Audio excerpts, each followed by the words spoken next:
ஹalleluya. Hallelujah. சந்தோஷமா இருக்கிறீங்களா? Amen. Amen. Praise God. Okay, let's turn our Bibles to 1 Samuel chapter 9. ಮೊದಲನೆಯ ಸಮುವೇಲನ ಪುಸ್ತಕ 9ನೇ ಅಧ್ಯಾಯದಲ್ಲಿ ನಾವು ನೋಡೋಣ.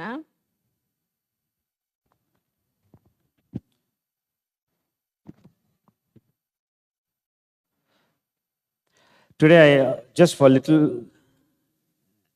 a little while, I just want to talk to you about the benefits of anointing.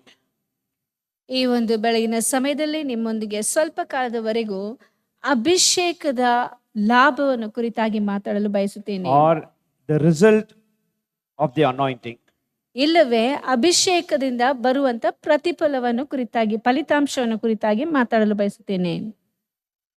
Anointing is very important in a Christian life. ಒಬ್ಬ ಕ್ರಿಸ್ತಿಯ ಜೀವನದಲ್ಲಿ ಅಭಿಷೇಕ ಎನ್ನುವಂಥದ್ದು ಬಹಳ ಮುಖ್ಯ. As a believer, you cannot neglect the Spirit of God upon your life. ಒಬ್ಬ ದೇವರ ವಿಶ್ವಾಸಿಯಾಗಿದ್ದು ನಮ್ಮ ಜೀವನದಲ್ಲಿ ಆತನ ಅಭಿಷೇಕವನ್ನು ನಾವು ತ್ಯಜಿಸುವಂಥದ್ದು ಸರಿಯಲ್ಲ. If you are just happy with salvation and if you are going to heaven just for that, you are missing a lot of things in your spiritual life. ನೀವು ನಿಮ್ಮ ಜೀವನದಲ್ಲಿ ಬರೀ ರಕ್ಷಣೆಗಾಗಿ ಇದೆ ಎಂಬುದಾಗಿ ತಿಳಿದುಕೊಳ್ಳುವುದಾದರೆ ನಿಮ್ಮ ಜೀವನದಲ್ಲಿ ಅನೇಕ ಕಾರ್ಯಗಳನ್ನು ನೀವು ಕಳೆದುಕೊಳ್ಳುತ್ತಾ ಇದ್ದೀರಿ. You must desire for the anointing. ನೀವು ಅಭಿಷೇಕಕ್ಕಾಗಿ ಹಾತೊರೆಯುತ್ತಾ ಇರಬೇಕು. Jesus said, if anybody is thirsty, I will fill them and rivers of living water shall flow from them. ಯೇಸು ಕ್ರಿಸ್ತನು ಹೇಳಿದಂತ ಮಾತು, ಯಾರಾದರೂ ಬಾಯಾರಿಕೆಯಿಂದ ದಾಹದಿಂದ ಕಾಣಲ್ಪಡುವುದಾದರೆ ಅವರಿಗೆ ನಾನು ನೀರಿನ ಹೊರತೆಗಳಿಂದ ತುಂಬಿಸುವೆನು, ಅವರಿಂದ ಜೀವಕರವಾದಂತ ನೀರು ಹೊರಗೆ ಬರುವುದು ಎಂಬುದಾಗಿ ಹೇಳ್ತಾನೆ. I want you all to be hungry and thirsty for the Holy Spirit. ನೀವೆಲ್ಲರೂ ಪವಿತ್ರಾತ್ಮನಿಗಾಗಿ ದಾಹವುಳ್ಳವರಾಗಿ ಕಾಯುತ್ತಾ ಇರಬೇಕು. Amen. Amen. Hallelujah. Hallelujah. Hallelujah. Hallelujah. Only when you are thirsty, when you desire, God will fill you. ನಾವು ದಾಹದಿಂದ ಇರುವಾಗ, ಅದಕ್ಕಾಗಿ ಕಾಯುತ್ತಿರುವಾಗ ಮಾತ್ರವೇ ಆತನು ನಮ್ಮನ್ನು ಅಭಿಷೇಕದಿಂದ ತುಂಬಿಸುತ್ತಾನೆ. Bible says, open your mouth wide, I will fill you. ಸತ್ಯವೇದದಲ್ಲಿ ಹೇಳಿರುವಂತ ಪ್ರಕಾರವಾಗಿ ನಿನ್ನ ಬಾಯಿಯನ್ನು ಅಗಲವಾಗಿ ತೆರೆಯಿರಿ, ನಾನು ಅದನ್ನು ತುಂಬಿಸುವೆನೆಂಬುದಾಗಿ ಹೇಳಿದೆ. In the Old Testament, the Spirit of God used to come upon certain people for certain time, for certain work. ಹಳೆಯ ಒಡಂಬಡಿಕೆಯನ್ನು ಗಮನಿಸಿ ನೋಡಬೇಕಾದರೆ ಪವಿತ್ರಾತ್ಮನು ಕೆಲವು ವ್ಯಕ್ತಿಗಳ ಮೇಲೆ ಕೆಲವು ಸಮಯಗಳಲ್ಲಿ ಕೆಲವು ಕಾರ್ಯಗಳನ್ನು ಸಾಧಿಸುವುದಕ್ಕೆ ಬರುವಂತದ್ದಾಗಿತ್ತು. When that work is finished, when the assignment is finished, the Spirit of God will go away. ಆ ಒಂದು ಕೆಲಸವು ಮಾಡಿ ಮುಗಿಸಿದ ತಕ್ಷಣ ಪವಿತ್ರಾತ್ಮನು ಅವರನ್ನು ಬಿಟ್ಟು ಹೋಗುತ್ತಾ ಇದ್ದನು. But after the death of Jesus Christ and the resurrection, the Spirit of God is poured to reside inside us. Amen. ಆದರೆ ಇಲ್ಲಿ ಯೇಸು ಕ್ರಿಸ್ತನು ಹುಟ್ಟಿ ಆತನು ನಮಗೋಸ್ಕರ ಸತ್ತು ಪುನರುತ್ಥಾನ ಹೊಂದಿದ ಮೇಲೆ ಈ ಒಂದು ಪವಿತ್ರಾತ್ಮನು ಯಾವಾಗಲೂ ಬಂದು ಹೋಗುವಂತದ್ದಲ್ಲ, ಯಾವಾಗಲೂ ನಮ್ಮ ಸಂಗಡ ವಾಸ ಮಾಡುವುದಕ್ಕಾಗಿ ನಮ್ಮನ್ನು ಆತನು ಅಭಿಷೇಕಿಸುವಂತವನಾಗಿದ್ದಾನೆ. The Bible says the anointing that you received, it remains in you. ಸತ್ಯದಲ್ಲಿ ಹೇಳಿರುವಂತ ಪ್ರಕಾರವಾಗಿ ಆ ಒಂದು ಅಭಿಷೇಕವು ತುಂಬಿಸಿರುವಂತದ್ದು ನಮ್ಮಲ್ಲಿ ಯಾವಾಗಲೂ ವಾಸ ಮಾಡುತ್ತದೆ. When we sin, ನಾವು ಪಾಪ ಮಾಡುವಾಗ we grieve the Holy Spirit. ನಾವು ಪವಿತ್ರಾತ್ಮನನ್ನು ದುಃಖಿಸುತ್ತೇವೆ. Our sin will quieten the Holy Spirit. It will be inside, but it will be in one corner. It will not be active. ನಾವು ಪಾಪ ಮಾಡುವಂತ ಸಮಯದಲ್ಲಿ ನಮ್ಮಲ್ಲಿ ವಾಸ ಮಾಡುತ್ತಿರುವಂತ ಪವಿತ್ರಾತ್ಮನು ಸುಮ್ಮನಿದ್ದು ಒಂದು ಮೂಲೆಯಲ್ಲಿ ಕಾಣಲ್ಪಡುತ್ತಾನೆ. ಆತನು ಕ್ರಿಯೆ ಮಾಡುವುದಕ್ಕೆ It doesn't go away from us. ಅದು ನಮ್ಮನ್ನು ಬಿಟ್ಟು ದೂರ ಹೋಗುತ್ತದೆ. That's why David cried to God, take not the Holy Spirit away from me. ಆದ್ದರಿಂದಲೇ ದಾವೀದನು ದೇವರೊಂದಿಗೆ ಮೊರೆ ಇಡುವಂತದ್ದು, ನನ್ನಿಂದ ಪವಿತ್ರಾತ್ಮನನ್ನು ನೀನು ತೆಗೆಯಬೇಡ ಎಂಬುದಾಗಿ. When we do certain things against the will of God, the Holy Spirit is not active, it grieves and it stays somewhere inside the corner quietly, not doing anything. ನಾವು ಪವಿತ್ರಾತ್ಮನಿಗೆ ವಿರುದ್ಧವಾಗಿ ಪಾಪ ಮಾಡುವಂತ ಸಮಯದಲ್ಲಿ ಆ ಪವಿತ್ರಾತ್ಮನು ನಮ್ಮಲ್ಲಿ ವಾಸ ಮಾಡುತ್ತಾ ಇದ್ದರೂ ಸರಿ, ಅದು ಒಂದು ಮೂಲೆಯಲ್ಲಿ ದುಃಖಿಸುತ್ತಾ ಇರುವುದನ್ನು ಕಾಣುತ್ತೇವೆ. That's why Bible commands us, do not grieve the Holy Spirit. ಆದ್ದರಿಂದಲೇ ಸತ್ಯವೇದವು ನಮಗೆ ಅಪ್ಪಣೆಯ ಪೂರ್ವಕವಾಗಿ ಕೊಡುವಂತದ್ದು, ನೀವು ಪವಿತ್ರಾತ್ಮನನ್ನು ದುಃಖಿಸಬೇಡಿರಿ ಎಂಬುದಾಗಿ. That's why many believers, they received the Holy Spirit many years back, because of the life, because of the sin, they grieved the Holy Spirit and they are not really making the function of the Holy Spirit in their life. We can't see it. ಅನೇಕ ಜನರ ಜೀವಿತದಲ್ಲಿ ದೇವರನ್ನು ಅಂಗೀಕರಿಸಿಕೊಳ್ಳುವಂತ ಜನರ ಮಧ್ಯದಲ್ಲಿ ಅವರಿಗೆ ಪವಿತ್ರಾತ್ಮದಿಂದ ಅಭಿಷೇಕವಾಗುತ್ತದೆ. ನಂತರ ಅವರ ಜೀವನ ಶೈಲಿಯಿಂದ, ಇಲ್ಲವೇ ಅವರು ತಮ್ಮ ಜೀವನದಲ್ಲಿ ಮಾಡುವಂತಹ ಪಾಪದಿಂದ ಆ ಒಂದು ಪವಿತ್ರಾತ್ಮನು ಅವರಲ್ಲಿ ವಾಸವಾಗಿದ್ದರೂ ಯಾವುದೇ ಕ್ರಿಯೆಯನ್ನು ಮಾಡುವುದಕ್ಕೆ ಸಾಧ್ಯವಾಗದೆ ಇವರ ಪಾಪಗಳ ನಿಮಿತ್ತವಾಗಿ ದುಃಖಿಸುತ್ತಾ ಒಂದು ಮೂಲೆಯಲ್ಲಿ ಇರುವುದನ್ನು ಕಾಣುತ್ತೇವೆ. ಅವರ ಜೀವಿತದಲ್ಲಿ ಪವಿತ್ರಾತ್ಮನ ಕ್ರಿಯೆಯನ್ನು ಕಾಣುವುದಕ್ಕೆ ಸಾಧ್ಯವಿಲ್ಲ. When we confess our sins, the blood of Jesus Christ cleanses us. ನಾವು ನಮ್ಮ ಪಾಪಗಳನ್ನು ಅರಿಕೆ ಮಾಡುವಂತಹ ಸಮಯದಲ್ಲಿ ಯೇಸು ಕ್ರಿಸ್ತನ ರಕ್ತವು ನಮ್ಮ ಪಾಪಗಳನ್ನು ಶುದ್ಧಿಗೊಳಿಸುತ್ತದೆ. Then again the Spirit of God begins to flow. ಮತ್ತೆ ದೇವರ ಪವಿತ್ರಾತ್ಮನು ನಮ್ಮಲ್ಲಿ ಕ್ರಿಯೆ ಮಾಡುವುದಕ್ಕೆ ಸಾಧ್ಯವಾಗುತ್ತದೆ. Hallelujah. Hallelujah. Hallelujah. Hallelujah. We need to desire for the Holy Spirit. ನಾವು ಪವಿತ್ರಾತ್ಮನಿಗಾಗಿ ಹಾತೊರೆಯುತ್ತಾ ಇರಬೇಕು. In the Old Testament we see there was anointing for certain office.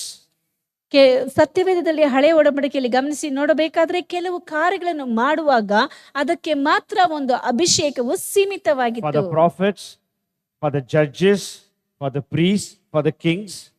ಈ ಒಂದು ಅಭಿಷೇಕವು ಅರಸರಿಗೆ ಮತ್ತು ಪ್ರವಾದಿಗಳಿಗೆ, ನ್ಯಾಯಸ್ಥಾಪಕರಿಗೆ, ಇವರಿಗೆ ಮಾತ್ರವೇ ಅದು ಸೀಮಿತವಾಗಿತ್ತು. But in the new covenant, every child of blood washed children of God shall receive the Holy Spirit.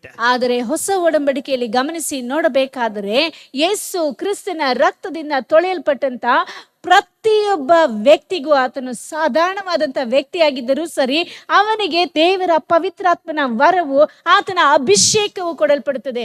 When you accept Jesus Christ as the Lord in your life, you only receive the Holy Spirit, but you are not filled with the Holy Spirit. ನೀವು ಯೇಸು ಕ್ರಿಸ್ತನನ್ನು ನಿಮ್ಮ ರಕ್ಷಕನನ್ನಾಗಿ ಅಂಗೀಕರಿಸಿಕೊಳ್ಳುವಂತಹ ಸಮಯದಲ್ಲಿ ನೀವು ಆತನ ಆ ಒಂದು ಪವಿತ್ರಾತ್ಮವನ್ನು ಸ್ವೀಕರಿಸುತ್ತಾರೆ ಹೊರತು ಅದರಿಂದ ತುಂಬಿಸಲ್ಪಟ್ಟಿರುವುದಿಲ್ಲ. Infilling of the Holy Spirit is a different experience. ನಾವು ಪವಿತ್ರಾತ್ಮದಿಂದ ತುಂಬಲ್ಪಟ್ಟಿರುವಂತದ್ದು ಬೇರೆ ಒಂದು ವಿಧವಾದಂತಹ ಅನುಭವವಾಗಿರುತ್ತದೆ. Infilling of the Holy Spirit which is inside and the Holy Spirit that is upon us is different experience. ನಮ್ಮ ಮೇಲಿರುವಂತ ಅಭಿಷೇಕವು, ಆ ಒಂದು ಪವಿತ್ರಾತ್ಮನು ಬೇರೆ ಒಂದು ಅನುಭವವಾಗಿರುತ್ತದೆ, ಮತ್ತು ನಮ್ಮಲ್ಲಿ ಅಭಿಷೇಕದಿಂದ ತುಂಬಲ್ಪಡುವಂತದ್ದು ಬೇರೆ ವಿಧವಾದಂತ ಅನುಭವ.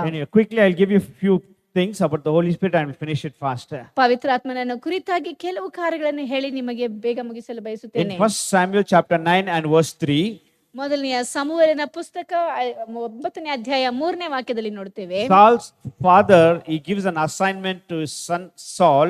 He says, the donkeys are lost, go and find. ಸೌಲನ ತಂದೆಯು ಸೌಲನಿಗೆ ಕತ್ತೆಗಳು ಕಳೆದು ಹೋಗಿವೆ, ಹೋಗಿ ಅದನ್ನು ಹುಡುಕಿಕೊಂಡು ಬಾ ಎಂಬುದಾಗಿ ಒಂದು ಕೆಲಸ ಹೇಳ್ತಾನೆ. And Saul obeys his father and he goes in search of the donkey with his servant. ಸೌಲನು ತನ್ನ ತಂದೆಗೆ ವಿಧೇಯನಾಗಿ ಸೇವಕನನ್ನು ಕರೆದುಕೊಂಡು ಕತ್ತೆಯನ್ನು ಹುಡುಕುವುದಕ್ಕೆ ಹೋಗುತ್ತಾನೆ. He goes to 5 different places. ಆತನು 5 ಬೇರೆ ಬೇರೆ ಸ್ಥಳಗಳಿಗೆ ಹೋಗುತ್ತಾನೆ. The result is nothing.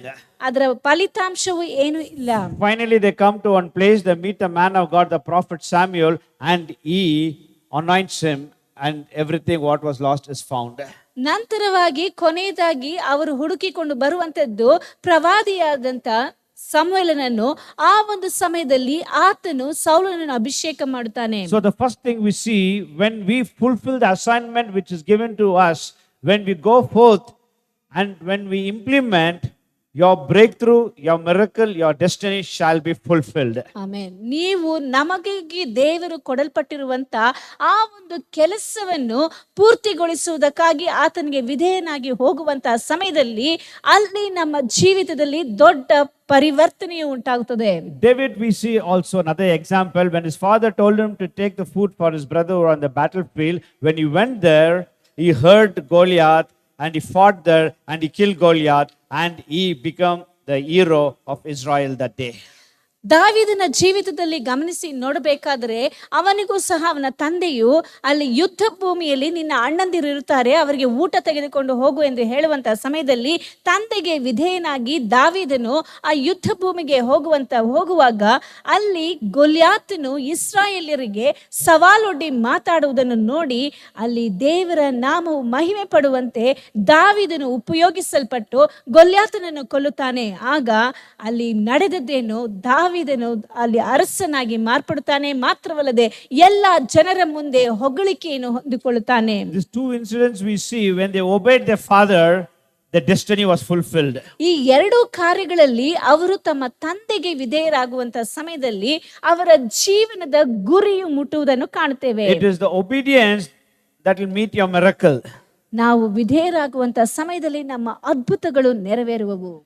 When Jesus told the disciples to fill the jar with the water, they obeyed and they saw the miracle. ಯೇಸು ಕ್ರಿಸ್ತನ ಸೇವಕರಿಗೆ ಎಲ್ಲಾ ಬಾನೆಗಳಲ್ಲಿ ನೀರುಗಳಿಂದ ತುಂಬಿಸಿ ಎಂಬುದಾಗಿ ಹೇಳುವಂತ ಸಮಯದಲ್ಲಿ ಅಲ್ಲಿ ಅದ್ಭುತವು ನಡೆಯುತ್ತದೆ. That's why Bible says obedience is better than sacrifice. ಆದ್ದರಿಂದಲೇ ಸತ್ಯವೇದದಲ್ಲಿ ಹೇಳಿರುವಂತ ಪ್ರಕಾರವಾಗಿ ಎಲ್ಲಾ ವಿಧವಾದಂತ ಯಜ್ಞಗಳಿಗಿಂತಲೂ ವಿಧೇಯತ್ವವು ಉತ್ತಮ ಎಂಬುದಾಗಿ ಹೇಳಲ್ಪಟ್ಟಿದೆ. In evangelical church of believers, they all want to sacrifice many things, but they are very less in obedience to God's word. ಅನೇಕ ಸಭೆಗಳಲ್ಲಿ ಅನೇಕ ಕಾರ್ಯಗಳನ್ನು ದೇವರಿಗೆ ಸಮರ್ಪಿಸುತ್ತಾರೆ, ಆದರೆ ದೇವರ ವಾಕ್ಯಕ್ಕೆ ವಿಧೇಯರಾಗುವುದಿಲ್ಲ. When David's father told, he implemented. When Saul's father said, he went, and their will of God was fulfilled, what God had kept for them. ದಾವೀದನಿಗೆ ಆತನ ತಂದೆಯು ಹೇಳುವಂತ ಸಮಯದಲ್ಲಿ ತಂದೆಗೆ ವಿಧೇಯನಾಗಿ ಹೋದನು. ಸೌಲನಿಗೆ ತಂದೆಯು ಹೇಳುವಂತ ಸಮಯದಲ್ಲಿ ಸೌಲನು ಸಹ ತನ್ನ ತಂದೆಯ ಮಾತಿಗೆ ವಿಧೇಯನಾಗಿ ಹೋಗುತ್ತಾನೆ. ಆ ಒಂದು ಸಮಯದಲ್ಲಿ ಅವರಿಗೋಸ್ಕರ ದೇವರು ನೇಮಿಸಲ್ಪಟ್ಟಿರುವಂತ ಕಾರ್ಯವು ನೆರವೇರುವುದನ್ನು ನಾವು ಗಮನಿಸುತ್ತೇವೆ. If God has told you something 1 year back or 5 years back, if you are not obeyed, you dare to ask God for something else, God cannot do it, because first what God said, first you obey that, then only God will further do what you wanted to do. ದೇವರು ನಮಗೆ ವಾಗ್ದಾನ ಮಾಡಿದ್ದಾನೆ ಎಂಬುದಾಗಿ ಹೇಳುವಂತ ಸಮಯದಲ್ಲಿ ಅದನ್ನು ಕೇಳುವುದಕ್ಕಿಂತ ಮುಂಚೆ ದೇವರು ನಮಗೆ ಯಾವ ರೀತಿಯಾಗಿ ವಿಧೇಯರಾಗಬೇಕೆಂಬುದಾಗಿ ಹೇಳಿದ್ದಾನೋ ಅದನ್ನು ಮಾಡಿದ ನಂತರ ದೇವರೇ ಇದನ್ನು ನನಗೆ ಮಾಡು ಎಂಬುದಾಗಿ ನಾವು ಕೇಳುವುದು ಉತ್ತಮ. Hallelujah. Maybe God has spoken many times to do this certain things, we are not obeyed, but still we want to ask God, Lord, what do you want me to do? Shall I do this? God says, no, first what I told you, do that. ನಾವು ದೇವರು ಮೊದಲು ನಮಗೆ ಹೇಳಿದ್ದನ್ನು ಮಾಡದೆ ದೇವರೇ ಇದನ್ನು ಮಾಡ್ತೇನೆ ಅದನ್ನು ಮಾಡ್ತೇನೆ ಎಂದು ಹೇಳುವಂತ ಸಮಯದಲ್ಲಿ ಆತನು ಹೇಳುತ್ತಾನೆ, ನಾನು ಮೊದಲು ನಿನಗೆ ಹೇಳಿದ್ದನ್ನು ಮಾಡು ಎಂಬುದಾಗಿ. The second thing we see, that they served not for themselves, they served others. ಅವರು ತಮಗೋಸ್ಕರವಾಗಿ ಯಾವುದೇ ಕೆಲಸವನ್ನು ಮಾಡಲಿಲ್ಲ, ಬೇರೆಯವರಿಗಾಗಿ ಅವರು ಸೇವೆ ಮಾಡುವುದಕ್ಕೆ ಹೋದರು. What the father said, they wanted to do. ಅವರ ತಂದೆ ಏನು ಹೇಳಿದ್ರು ಅದನ್ನು ಅವರು ಮಾಡಿದರು. Another thing is, when you serve others, you will always find your purpose in your life. ನಾವು ಬೇರೆಯವರಿಗೆ ಸೇವೆ ಮಾಡುವಾಗ, ಬೇರೆಯವರ ಕೆಲಸಗಳನ್ನು ಮಾಡುವಂತ ಸಮಯದಲ್ಲಿ ನಮ್ಮ ಜೀವಿತದ ಗುರಿಯು ಮುಟ್ಟುವುದಕ್ಕೆ, ಸಾಧಿಸುವುದಕ್ಕೆ ಸಾಧ್ಯವಾಗುತ್ತದೆ. Many times in the time of serving, your plan will be revealed. When you're serving, you will get your breakthrough. When you're serving, you will find your miracle. ನಾವು ಅನೇಕ ವೇಳೆಗಳಲ್ಲಿ ಬೇರೆಯವರಿಗೆ ಕೆಲಸ ಮಾಡುವಂತ ಸಮಯದಲ್ಲಿ, ಅವರ ಕೆಲಸಗಳನ್ನು ನಾವು ಹೊತ್ತು ನಡೆಯುವಂತಹ ಸಮಯದಲ್ಲಿ ನಮ್ಮ ಜೀವಿತದಲ್ಲಿ ನಡೆಯಬೇಕಾದಂತ, ನೆರವೇರಬೇಕಾಗಿರುವಂತ ಅದ್ಭುತಗಳು ನೆರವೇರುವವು. If Saul would have refused his father, he wouldn't have seen a breakthrough in his life. ಅಲ್ಲಿ ಸೌಲನು ತನ್ನ ತಂದೆಯ ಮಾತನ್ನು ಕೇಳದೆ ಅವಿಧೇಯನಾಗಿ ಹೋಗಿರುವುದಾದರೆ ತನ್ನ ಜೀವಿತದಲ್ಲಿ ಅಷ್ಟು ದೊಡ್ಡ ಅದ್ಭುತವನ್ನು ಕಾಣುವುದಕ್ಕೆ ಸಾಧ್ಯವಾಗುತ್ತಿರಲಿಲ್ಲ. Do not despise the small assignment given to you. ನಿನಗೆ ಕೊಟ್ಟಿರುವಂತ ಚಿಕ್ಕ ಕೆಲಸವಾಗಿದ್ದರೂ ಅದನ್ನು ತಳ್ಳಿ ಬಿಡಬೇಡ. Because through the assignment you will find your breakthrough. ಆ ಒಂದು ಕೆಲಸವನ್ನು ಮಾಡುವುದರ ಮುಖಾಂತರವಾಗಿ ನಿನ್ನ ಜೀವಿತದಲ್ಲಿ ಅದ್ಭುತಗಳನ್ನು ಕಾಣುವಿ. Amen. Amen. Hallelujah. Hallelujah. It may come directly from God, it may come directly from your leader, or it may come from the word of God. Whatever the assignment comes to you, when you do it with all your heart, you are recipient for a miracle in your life. ನೀವು ಒಂದು ವೇಳೆ ದೇವರಿಂದ ಹಾಗೆ ಬರುವಂತ ಮಾತಾಗಿರ್ಬೋದು, ದೇವರ ವಾಕ್ಯದಿಂದ ಬರುವಂತ ಮಾತಾಗಿರ್ಬೋದು, ಆದರೂ ಸಹ ಅದನ್ನು ಕೇಳಿ ಅದರಂತೆ ನಡೆಯುವಂತ ಸಮಯದಲ್ಲಿ ನಮ್ಮ ಜೀವಿತದಲ್ಲಿ ಅದ್ಭುತಗಳನ್ನು ಕಾಣುವುದಕ್ಕೆ ಸಾಧ್ಯವಾಗುತ್ತದೆ. Bible says, do not despise the small beginning. ಚಿಕ್ಕ ಮಗುವನ್ನಾದರೂ ತಳ್ಳಿ ಬಿಡಬೇಡಿ ಎಂಬುದಾಗಿ ಸತ್ಯವೇದ ಹೇಳುತ್ತದೆ. For years I have put chairs and did so many things in the church. ಸಭೆಯಲ್ಲಿ ನಾನು ನಮ್ಮ ಬೋಧಕರು ಅಲ್ಲಿ ಚರ್ಚಲ್ಲಿ ಕುರ್ಚಿಗಳನ್ನು ಹಾಕುವುದು, ಈ ರೀತಿಯಾಗಿ ಚಿಕ್ಕ ಚಿಕ್ಕ ಕೆಲಸಗಳನ್ನು ಮಾಡ್ತಾ ಇದ್ರು. I served a man of God for so many years. ದೇವರ ಮನುಷ್ಯನ ಸೇವೆಯನ್ನು ಅನೇಕ ವರ್ಷಗಳು ಮಾಡಿದೆನು. Every work that he gives, we used to do it. ಅವರು ಹೇಳುವಂತ ಪ್ರತಿಯೊಂದು ಕೆಲಸವನ್ನು ನಾವು ಮಾಡ್ತಾ ಇದ್ದೆವು. We will not know God has been preparing us behind the screen. ದೇವರು ಈ ರೀತಿಯಾಗಿ ನಮ್ಮನ್ನು ದೇವರ ಸೇವೆಗಾಗಿ ಸಿದ್ಧಗೊಳಿಸುತ್ತಾ ಇದ್ದನು ಎಂಬುದಾಗಿ ನಮಗೆ ತಿಳಿದಿರಲಿಲ್ಲ. Amen. Hallelujah. Hallelujah. A guy was going behind the donkey when he fulfilled what his father said. The Samuel anointed him to be the first king of Israel. ಒಬ್ಬ ಮನುಷ್ಯನು ಕತ್ತೆಯನ್ನು ಹುಡುಕಿಕೊಂಡು ಹೋಗುತ್ತಾ ಇದ್ದನು. ಅದು ತನ್ನ ತಂದೆಯು ಹೇಳಿದಂತ ಮಾತಿನ ಪ್ರಕಾರವಾಗಿ ಈ ಕೆಲಸವನ್ನು ಮಾಡುವಂತಹ ಸಮಯದಲ್ಲಿ ಇಸ್ರಾಯೇಲ್ಯರಿಗೆ ಮೊಟ್ಟ ಮೊದಲನೆಯ ಅರಸನನ್ನಾಗಿ ಆತನನ್ನು ಸಮುವೇಲನು ಅಭಿಷೇಕ ಮಾಡುತ್ತಾನೆ. When you given the work, when you serve, you will meet the right person. ನೀವು ಕೆಲಸಗಳನ್ನು ಮಾಡುವಂತಹ ಸಮಯದಲ್ಲಿ ದೇವರ ಸೇವೆಯನ್ನು ಮಾಡುವಾಗ ತಕ್ಕ ವ್ಯಕ್ತಿಗಳನ್ನು ನಾವು ಭೇಟಿಯಾಗುತ್ತೇವೆ. And you will get the right things in your life. ನಮ್ಮ ಜೀವಿತದಲ್ಲಿ ಸರಿಯಾದಂತಹ ಕೆಲಸಗಳು ನೆರವೇರುತ್ತವೆ. The second thing, ಎರಡನೆಯದಾಗಿ, when you read in 1 Samuel chapter 10 and verse 1, 10ನೇ ಅಧ್ಯಾಯ 1ನೇ ವಾಕ್ಯದಲ್ಲಿ ಓದುವಂತ ಸಮಯದಲ್ಲಿ here the Bible says, ಸತ್ಯವೇದವು ಹೇಳುತ್ತದೆ, Prophet Samuel took the oil from the flask and he poured upon Saul and he said, has not truly the Lord Jehovah has anointed you to be the commander or a king of Israel. ಅಲ್ಲಿ ಸಮುವೇಲನು ಎಣ್ಣೆ ಕುಪ್ಪಿಯಿಂದ ಅವನ ತಲೆಯ ಮೇಲೆ ತೈಲವನ್ನು ಹೊಯ್ದು ಅವನಿಗೆ ಮುದ್ದಿಟ್ಟು, ಯೆಹೋವನು ತನ್ನ ಸ್ವಾಸ್ಥ್ಯದ ಮೇಲೆ ಪ್ರಭುವಾಗಿರುವುದಕ್ಕೋಸ್ಕರ ನಿಜವಾಗಿ ನಿನ್ನನ್ನು ಅಭಿಷೇಕಿಸಿದ್ದಾನೆ ಎಂಬುದಾಗಿ ಹೇಳ್ತಾನೆ. When we see in the Bible says the prophet took the oil and he anointed Saul. ಅಲ್ಲಿ ಸಮುವೇಲನ ಪ್ರವಾದಿಯಾದಂತಹ ಸಮುವೇಲನು ಆ ಒಂದು ಎಣ್ಣೆಯನ್ನು ತೆಗೆದುಕೊಂಡು ಸೌಲನಿಗೆ ಅಭಿಷೇಕ Who ಮಾಡ್ತಾನೆ. anointed Saul? ಅಲ್ಲಿ ಸೌಲನಿಗೆ ಅಭಿಷೇಕ It was ಮಾಡಿದ prophet Samuel. ಅಲ್ಲಿ ಪ್ರವಾದಿಯಾದಂತಹ ಸಮುವೇಲನು. But the truth of the matter is, the Bible says, is not truly the Lord has anointed you to be the king of Israel. ಅಲ್ಲಿ ನಿಜವಾಗಲೂ ಗಮನಿಸಿ ನೋಡಬೇಕಾದರೆ ಇಸ್ರಾಯೇಲ್ಯರ ದೇವರಾಗಿರುವಂತ ಆತನು ಮಾತ್ರವೇ ನಿನ್ನನ್ನು ಅರಸನಾಗಿರುವುದಕ್ಕೆ ಅಭಿಷೇಕ ಮಾಡಿದ್ದಾನೆ ಎಂಬುದಾಗಿ Samuel told, ಸಮುವೇಲನು ಹೇಳ್ತಾನೆ, is not truly the Lord has anointed you. ನಿಜವಾಗಲೂ ದೇವರೇ ನಿನ್ನನ್ನು ಅಭಿಷೇಕಿಸಿದ್ದಾನೆ. So who anointed Saul? ಯಾರು ಸೌಲನಿಗೆ ಅಭಿಷೇಕ It was ಮಾಡಿದ್ರು? not Samuel, it was a choice of Jehovah God to anoint Saul and to be the king of Israel. ಅದು ಪ್ರವಾದಿಯಾದಂತ ಸಮುವೇಲನ ಮಾತಲ್ಲ, ಇಲ್ಲವೇ ಆತನ ಇಷ್ಟವಲ್ಲ. ತಂದೆಯಾಗಿರುವಂತ ದೇವರ ಇಸ್ರಾಯೇಲರಿಗೆ ಒಬ್ಬನೇ ದೇವರಾಗಿರುವಂತ ಸದಮಲ ಸ್ವಾಮಿ ಆಗಿರುವಂತ ಆತನು ಮಾತ್ರವೇ ಅಂದ್ರೆ ಸೌಲನನ್ನು ಅಭಿಷೇಕಿಸಿದನು. It was God's choice that Saul should be a king because of the people were asking. ಜನರು ಅಲ್ಲಿ ಒಬ್ಬ ಅರಸನಿಗಾಗಿ ಕೇಳುತ್ತಿರುವಂತಹ ಸಮಯದಲ್ಲಿ ಸೌಲನನ್ನು ಅಲ್ಲಿ ಅರಸನಾಗಿ ನೇಮಿಸಬೇಕೆನ್ನುವಂಥದ್ದು ದೇವರ ಒಂದು ನೇಮವಾಗಿತ್ತು, ಆತನ ಒಂದು ಅವಕಾಶವಾಗಿತ್ತು. And second thing, it was God's choice to give him a promotion, was going behind the donkey to make him a king. ಕತ್ತೆಯ ಹಿಂದೆ ಹುಡುಕಿಕೊಂಡು ಹೋಗುತ್ತಿರುವಂತ ಒಂದು ಸಾಧಾರಣವಾದಂತ ವ್ಯಕ್ತಿಯನ್ನು ದೇವರು ಒಬ್ಬ ಅರಸನನ್ನಾಗಿ ಆತನನ್ನು ಮಾಡುವುದಕ್ಕೆ ಅದು ಆತನ ಅವಕಾಶವಾಗಿ ಕಾಣಲ್ಪಡುತ್ತದೆ. It was God's choice. ಅದು ದೇವರ ಅವಕಾಶ. Promotion does not come from north, south, east or west. It comes from God. Amen. The Bible says. ನಮಗೆ ಯಾವುದೇ ಪದವಿಯ ಉತ್ತೀರ್ಣವು ಉನ್ನತ ಪದವಿಯು ನಮಗೆ ಹಾಗೆ ಯಾವುದೇ ಉತ್ತರ, ದಕ್ಷಿಣ, ಪೂರ್ವ, ಪಶ್ಚಿಮ ದಿಕ್ಕಿನಿಂದ ಬರುವಂತದಲ್ಲ. ನಮ್ಮನ್ನು ಸೃಷ್ಟಿ ಮಾಡಿದಂತ ನಮ್ಮ ಸೃಷ್ಟಿಕರ್ತನಿಂದ ಬರುವಂತದ್ದಾಗಿದೆ. It's not man, it's God will promote you. God will honor you. ಇದು ಮನುಷ್ಯನಲ್ಲ, ದೇವರು ತಾನೇ ನಿನ್ನನ್ನು ಸೃಷ್ಟಿ ಮಾಡಿದಂತ ದೇವರು ತಾನೇ ನಿನ್ನನ್ನು ಉನ್ನತ ಸ್ಥಿತಿಗೆ ತರುವಂತವನಾಗಿದ್ದಾನೆ. Hallelujah. Hallelujah. Because man may lift you today, promote you, tomorrow he will put you down. ಒಂದು ವೇಳೆ ಮನುಷ್ಯನು ನಿನ್ನನ್ನು ಮೇಲಕ್ಕೆ ತರುವುದಾದ್ರೆ ಈ ಒಂದು ದಿನದಲ್ಲಿ ನಿನ್ನನ್ನು ಮೇಲಕ್ಕೆ ಇಡುತ್ತಾನೆ, ನಂತರ ಇನ್ನೊಂದು ದಿನದಲ್ಲಿ ನಿನ್ನನ್ನು ಕೆಳಕ್ಕೆ ದಬ್ಬು ಬಿಡುತ್ತಾನೆ. If you want to serve anybody, serve with all your heart. In return, do not expect any reward from any man. ನೀವು ಯಾವುದೇ ವ್ಯಕ್ತಿಗೆ ಏನಾದರೂ ಮಾಡಬೇಕಾದ್ರೆ ನೀವು ಪೂರ್ತಿ ಮನಸ್ಸಿನಿಂದ ಮಾಡಿರಿ, ಆದರೆ ಮನಸ್ಸಿನಲ್ಲಿ ಅವರಿಂದ ನಮ್ಗೆ ಏನಾದರೂ ಬರ್ತದೆ ಅಂತ ಮಾತ್ರ ಎದುರು ನೋಡಬೇಡಿ. Because our reward comes from God. ಯಾಕೆಂದರೆ ನಮಗೆ ಫಲವು ನಮ್ಮ ತಂದೆಯಾದಂತ ದೇವರಿಂದ ಬರುವಂತದ್ದಾಗಿದೆ. Even though outwardly Samuel was the one who was anointing, but it was God who anointed Saul.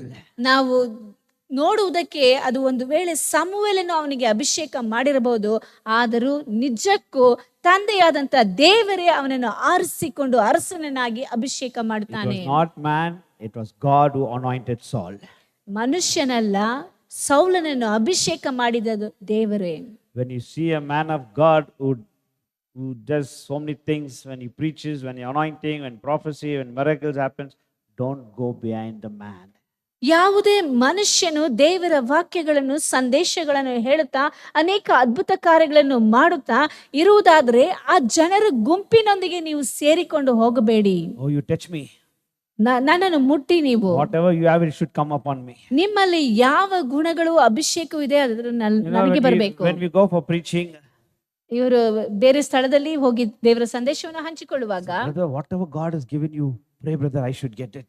ನಿಮಗೆ ದೇವರು ಏನೇನು ಕೊಟ್ಟಿದ್ದಾರೋ ಅದನ್ನೆಲ್ಲ ನನಗೆ ಬರಬೇಕು ಅಂತ ಪ್ರಾರ್ಥಿಸಿ. That will not happen. ಅದು ನಡೆಯೋದಿಲ್ಲ. Hallelujah. Hallelujah. And I have seen some, they say, see the miracles, now you sow in my anointing, they say. ಇನ್ನು ಹೇಳುವಂತದ್ದು ಕೆಲವು ಅದ್ಭುತಗಳನ್ನು ನೋಡಿ ಅದು ನನ್ನಲ್ಲಿ ಇಳಿದು ಬರುವಂತೆ ನೀವು ಪ್ರಾರ್ಥಿಸಿ ಎಂಬುದಾಗಿ ಹೇಳ್ತಾರೆ. No, you sow, you give your offering in my ministry and you will receive my anointing. ನೀನು ನಿನ್ನ ನಿನ್ನ ಕಾಣಿಕೆಗಳನ್ನು ಸಲ್ಲಿಸು, ಆಗ ನನ್ನ ಅಭಿಷೇಕವನ್ನು ನೀನು ಪಡೆದುಕೊಳ್ಳುತ್ತಿ ಎಂಬುದಾಗಿ ಹೇಳುವಂತವರುಂಟು. All those things we hear today in the preaching. ಈ ಒಂದು ದಿನಗಳಲ್ಲಿ ಬೋಧನೆಗಳಲ್ಲಿ ಇದನ್ನೆಲ್ಲ ನಾವು ಕೇಳಿಸಿಕೊಳ್ಳುತ್ತೇವೆ. No, you cannot buy the anointing. ನೀವು ಅಭಿಷೇಕವನ್ನು ಹಣ ಕೊಟ್ಟು ತಗೊಳ್ಳೋದಕ್ಕೆ ಸಾಧ್ಯ ಇಲ್ಲ. Jesus has paid the price on the cross. Only he alone can anoint you. Amen. Yesu ಕ್ರಿಸ್ತನ ಶಿಲುಬೆಯಲ್ಲಿ ಎಲ್ಲಕ್ಕೂ ಕ್ರಯವನ್ನು ಸಲ್ಲಿಸಿ ಆಗಿದೆ. ನಾವು ಹಣ ಕೊಡುವಂತ ಅವಶ್ಯಕತೆ ಇಲ್ಲ. ಆತನು ಮಾತ್ರವೇ ನಮ್ಮನ್ನು ಅಭಿಷೇಕ ಮಾಡುವುದಕ್ಕೆ ಸಾಧ್ಯ ಉಂಟು. We thank God for the man of God God is using, but you cannot go behind him neglecting God. He is the one who anoints you.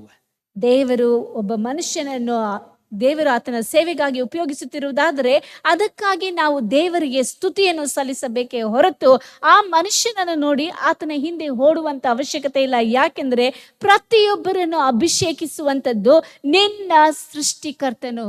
Samuel was just an instrument and he said, truly the Lord is the one who anoints you to be the king. ಅಲ್ಲಿ ಸಮುವೇಲನು ಅಲ್ಲಿ ಒಂದು ಉಪಕರಣವಾಗಿ ಕಾಣಲ್ಪಡುತ್ತಾನೆ, ಆದರೆ ನಿಜಕ್ಕೂ ಸೌಲನನ್ನು ಅಭಿಷೇಕ ಮಾಡಿದ್ದು ಸೃಷ್ಟಿಕರ್ತನು. Hallelujah. Today I see many believers, when they see some preachers doing everything, they neglect the church, they neglect the pastor, they go behind them. You don't receive anything. It's all emotional. You don't receive anything. ಈ ಒಂದು ದಿನಗಳಲ್ಲಿ ಗಮನಿಸಿ ನೋಡಬೇಕಾದರೆ ಅನೇಕ ದೊಡ್ಡ ದೊಡ್ಡ ಬೋಧಕರು ಬಂದು ಅವರು ಪ್ರಾರ್ಥನೆ ಮಾಡುವಂತ ಸಮಯದಲ್ಲಿ, ಬೋಧಿಸುವಂತ ಸಮಯದಲ್ಲಿ ಅದರಿಂದ ಭಾವುಕತೆಯಿಂದ ಸೆಳೆಯಲ್ಪಟ್ಟು ಜನರು ಅವರ ಹಿಂದೆ ಹೋಗುವುದನ್ನು ಕಾಣುತ್ತೇವೆ. ಅದರಿಂದ ನೀವೇನು ಪಡೆದುಕೊಳ್ಳುವುದಕ್ಕೆ ಸಾಧ್ಯವಿಲ್ಲ. The grass is always greener in the other side. ಯಾವಾಗಲೂ ದೂರದ ಬೆಟ್ಟ ನುಣ್ಣಗೆ ಎಂಬುದಾಗಿ ಹೇಳುವಂತ ಗಾದೆ ಮಾತುಂಟು. புரியுதா?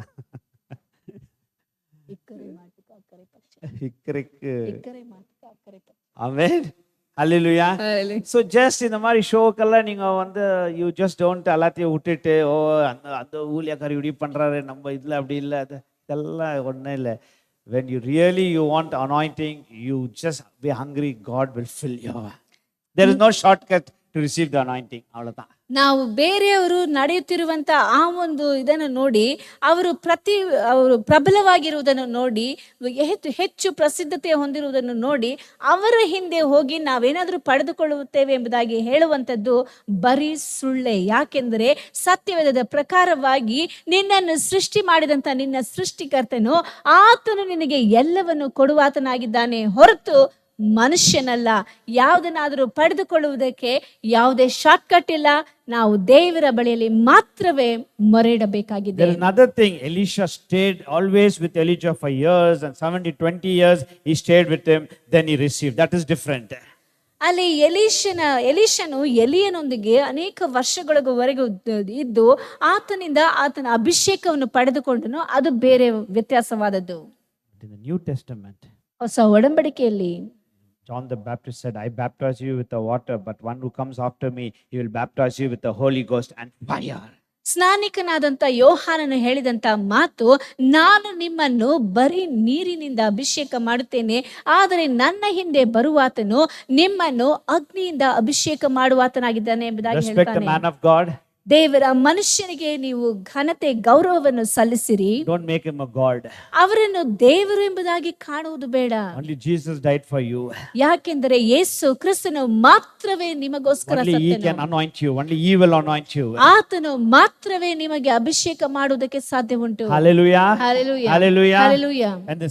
And the next verse we see, ನಂತರ ಇರುವಂತ ವಾಕ್ಯದಲ್ಲಿ ಹೇಳಲ್ಪಟ್ಟಿದೆ, the prophets told this Saul, ಅಲ್ಲಿ ಪ್ರವಾದಿಯು ಸೌಲನಿಗೆ ಹೇಳ್ತಾನೆ, after you meet me, after anoint you, after you meet me and you go, you will meet two people and they'll give you good news.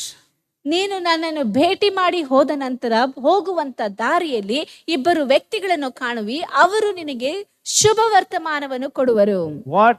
And as he goes, Saul meets the two persons. ಅವರು ಹೋಗುತ್ತಿರುವಂತ ಸಮಯದಲ್ಲಿ ಸೌಲನು ಇಬ್ಬರು ವ್ಯಕ್ತಿಗಳನ್ನು ಭೇಟಿ ಮಾಡ್ತಾನೆ. And they tell, the donkey which you are lost, it's found. It's there. ಅಲ್ಲಿ ಹೇಳುವಂತ ಮಾತು, ನೀವು ಕಳೆದುಕೊಂಡಂತ ಕತ್ತೆಗಳು ಈಗ ಸಿಕ್ಕಿವೆ ಎಂಬುದಾಗಿ ಹೇಳ್ತಾರೆ. The result of the anointing, after Saul was anointed, what was lost, he found. What he went 5 places in searching, he did not find it. But after the anointing, he found it. ಅಲ್ಲಿ ಸೌಲನು ಇದುವರೆಗೂ ಕತ್ತೆಗಳನ್ನು ಹುಡುಕುತ್ತಾ 5 ಸ್ಥಳಗಳಿಗೆ ಹೋದನು, ಆದರೆ ಎಲ್ಲಿಯೂ ಸಿಗಲಿಲ್ಲ. ದೇವರ ಅಭಿಷೇಕವನ್ನು ಹೊಂದಿಕೊಂಡ ತಕ್ಷಣ ಆತನಿಗೆ ಕಳೆದುಕೊಂಡಿರುವುದು ಸಿಕ್ಕುವುದು ಕಾಣಪಡುತ್ತದೆ. When the anointing of God comes upon you, when you are anointed, the anointing will locate the missing blessing in your life and family. ದೇವರ ಅಭಿಷೇಕವು ನಮ್ಮಲ್ಲಿ ಬರುವಂತಹ ಸಮಯದಲ್ಲಿ ನಮ್ಮ ಜೀವಿತದಲ್ಲಿ ಯಾವ ಕಾರ್ಯಗಳನ್ನು ಕಳೆದುಕೊಂಡಿದ್ದೇವೋ ಅದನ್ನು ಹುಡುಕಿ ನಮಗೆ ಮತ್ತೆ ತೆಗೆದುಕೊಂಡು ಬರುವಂತದ್ದಾಗಿದೆ. Amen. Anointing will restore what was lost. ನಾವು ಯಾವುದನ್ನು ಕಳೆದುಕೊಂಡಿದ್ದೇವೋ ಈ ಒಂದು ಅಭಿಷೇಕವು ಅದನ್ನು ನಮ್ಮ ಜೀವಿತದಲ್ಲಿ ಮತ್ತೆ ತರುವಂತದ್ದಾಗಿದೆ. What have you lost in your life? ನಿಮ್ಮ ಜೀವಿತದಲ್ಲಿ ಏನನ್ನು ಕಳೆದುಕೊಂಡಿದ್ದೀರಿ? When you give yourself to the Spirit of God, the Spirit of God will bring back everything what you lost. ನಿಮ್ಮನ್ನು ದೇವರ ಆತ್ಮನಿಗೆ ಒಪ್ಪಿಸಿ ಕೊಡುವಂತಹ ಸಮಯದಲ್ಲಿ ಆತನು ನಿಮ್ಮ ಜೀವಿತದಲ್ಲಿ ನೀವು ಕಳೆದುಕೊಂಡಿರುವುದನ್ನು ಮತ್ತೆ ತೆಗೆದುಕೊಂಡು ಬಂದು ಕೊಡ್ತಾನೆ. Saul and his servant, they went 5 different places searching. ಸೌಲನು ಆತನ ಸೇವಕರು ಆ ಕತ್ತೆಗಳನ್ನು ಹುಡುಕುತ್ತಾ 5 ಸ್ಥಳಗಳಿಗೆ ಹೋದರು. They did not find the donkey. ಆ ಎಲ್ಲಾ ಸ್ಥಳಗಳಲ್ಲಿಯೂ ಕಾಣಲಿಲ್ಲ. But the Spirit of God came upon them. ಆದರೆ ದೇವರ ಆತ್ಮನು ಅವನ ಮೇಲೆ ಇಳಿಯುವಂತ ಸಮಯದಲ್ಲಿ Immediately they got the good news. What was lost is found. It's there. ಅವರು ತಕ್ಷಣ ಅವರಿಗೆ ಸಿಕ್ಕಿದಂತ ಶುಭ ವರ್ತಮಾನವು, ನೀವು ಕಳೆದುಕೊಂಡಂತ ಕತ್ತೆಗಳು ಈಗ ಸಿಕ್ಕಿವೆ ಎಂಬುದಾಗಿ. Praise you, Jesus. Amen. They went 5 places, but they didn't find. ಅವರು 5 ಬೇರೆ ಬೇರೆ ಸ್ಥಳಗಳಿಗೆ ಹೋದ್ರು, ಆದರೆ ಸಿಗಲಿಲ್ಲ. Same thing. ಆದರೆ ಅದೇ ರೀತಿಯಾಗಿ We see in the Bible. ಸತ್ಯವೇದದಲ್ಲಿ ಕಾಣುತ್ತೇವೆ.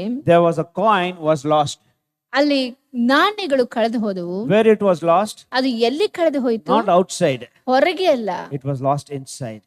ಒಳಗೆ ಕಳೆದು ಹೋಗಿದೆ. There are some people, they are not like get lost outside. They'll be coming 5 years to the church, but they'll be lost in the house of God. ಅಲ್ಲಿ ಕೆಲವರು ಹೊರಗೆ ಕಳೆದು ಹೋಗುವುದಿಲ್ಲ, 5 ವರ್ಷಗಳವರೆಗೂ ಸಭೆಗೆ ಬರ್ತಾ ಇರ್ತಾರೆ, ಆದರೂ ಸಹ ಒಳಗೆ ಅವರು ಕಳೆದು ಹೋಗಿರುತ್ತಾರೆ.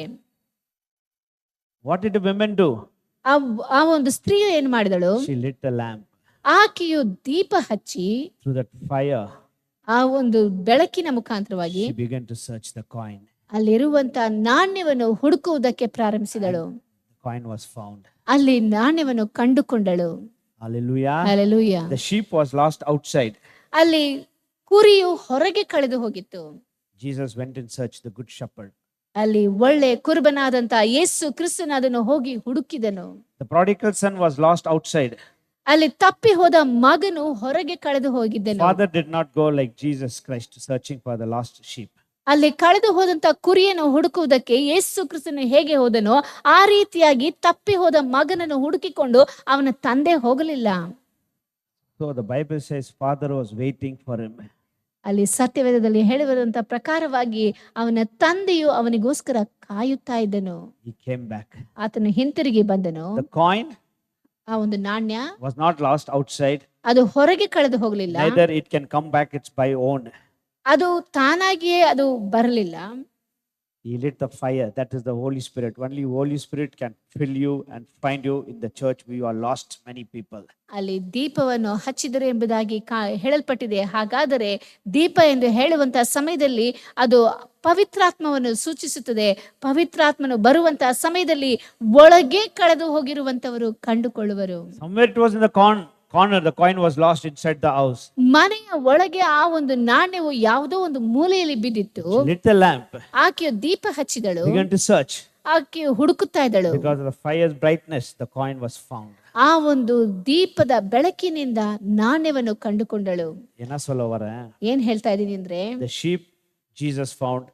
The prodigal son father was waiting. But in the church, only Holy Spirit can find the lost person. Amen. ಅಲ್ಲಿ ಒಂದು ಕುರಿ ಕಳೆದು ಹೋಗಿದ್ದನ್ನು ಯೇಸು ಕ್ರಿಸ್ತನು ಹೋಗಿ ಹುಡುಕಿಕೊಂಡು ಬಂದನು. ಹೊರಗೆ ಕಳೆದು ಹೋಗಿತ್ತು.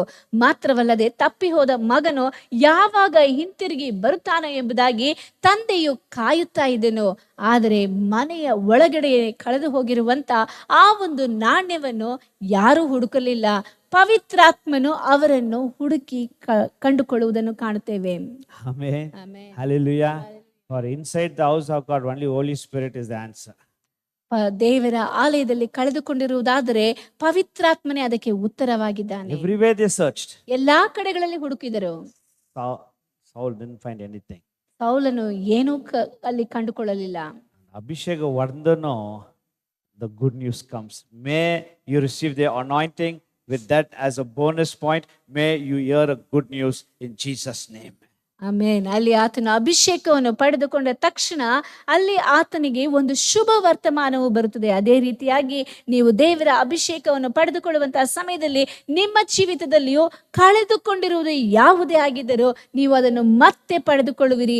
ಶುಭ ವರ್ತಮಾನವು ನಿಮ್ಮನ್ನು ಹುಡುಕಿಕೊಂಡು ಬರುವಂತದ್ದಾಗಿದೆ. May you hear a good news in your family. ನಿಮ್ಮ ಜೀವಿತದಲ್ಲಿ ನಿಮ್ಮ ಕುಟುಂಬದಲ್ಲಿ ಶುಭ ವರ್ತಮಾನ. May you hear good news in your job. ಒಂದು ವೇಳೆ ನಿಮ್ಮ ಕೆಲಸಗಳಲ್ಲಿ ಶುಭ ವರ್ತಮಾನವನ್ನು ಕೇಳಿಸಿಕೊಳ್ಳುವಿರಿ. If you are going for an interview, may you hear good news. ನೀವು ಇಂಟರ್ವ್ಯೂಗೆ ಹೋಗುವುದಾದರೆ ಅಲ್ಲಿ ಶುಭ ವರ್ತಮಾನವನ್ನು ಕಾಣುವಿರಿ. If you are going to the doctor, a report of the doctor, may you hear a good news. ಒಂದು ವೇಳೆ ವೈದ್ಯರ ಬಳಿಗೆ ಹೋಗುತ್ತಿರುವುದಾದರೆ ಅವರಿಂದ ಶುಭ ವರ್ತಮಾನವು ನಿಮಗೆ ದೊರೆಯುವುದು. In your marriage life, may you hear a good news. ನಿಮ್ಮ ವಿವಾಹ ಜೀವನದಲ್ಲಿ ಶುಭ ವರ್ತಮಾನವನ್ನು ಕೇಳಿಸಿಕೊಳ್ಳುವಿರಿ. ಒಂದು ಹೇಳ್ತಂಗ್ಲಾ, Christians are the only people who should always hear only good news, not anything else. ಕ್ರೈಸ್ತರು ಮಾತ್ರವೇ ಯಾವಾಗಲೂ ಶುಭ ವರ್ತಮಾನವನ್ನು ಕೇಳಿಸಿಕೊಳ್ಳಬೇಕೇ ಹೊರತು ಬೇರೆ ಯಾವುದೇ ಕೆಟ್ಟ ಸುದ್ದಿಗಳು ಬರಬಾರದು ಅವರಿಗೆ. Bad news is for the people who are outside. ಕೆಟ್ಟ ಸುದ್ದಿಗಳು ಹೊರಗಿರುವಂತ ಜನರಿಗೆ. Amen. ಆಮೆನ್. Hallelujah. Hallelujah. இந்த அபிஷேகம் இல்லைனாக்கா நம்ம வாழ்க்கையும் நம்ம ஆவி இருக்கு இல்லையா, அது வாடி வடிந்து போயிருக்கும். விசுவாசம் இருக்காது, தோல்வி, நெகட்டிவிட்டி எல்லாம் இருக்கும். ஆனால் அந்த அபிஷேகம் இருக்கும்போது ஒரு விசுவாசம் வரும் பாருங்க, அந்த விசுவாசமே நமக்கு குட் நியூஸ் கொண்டு வரும். ನಮ್ಮ ಜೀವಿತದಲ್ಲಿ ಯಾವಾಗ ಅಭಿಷೇಕವು ಕಂಡು ಬರುವುದಿಲ್ಲವೋ ಆಗ ನಾವು ಸೋತು ಹೋಗಿರುತ್ತೇವೆ ಮತ್ತು ಎಲ್ಲಾ ಕಾರ್ಯಗಳಲ್ಲಿ ಸೋಲನ್ನು ಅನುಭವಿಸುತ್ತಾ ಇರ್ತೇವೆ, ಒಣಗಿ ಹೋಗಿರುತ್ತೇವೆ. ಆದರೆ ಅಭಿಷೇಕವು ಬರುವಂತಹ ಸಮಯದಲ್ಲಿ ನಮಗೆ ಯಾವಾಗಲೂ ಶುಭ ಸಂದೇಶವು ನಮ್ಮನ್ನು ಹುಡುಕಿಕೊಂಡು ಬರ್ತಾ ಇರ್ತವೆ. Amen.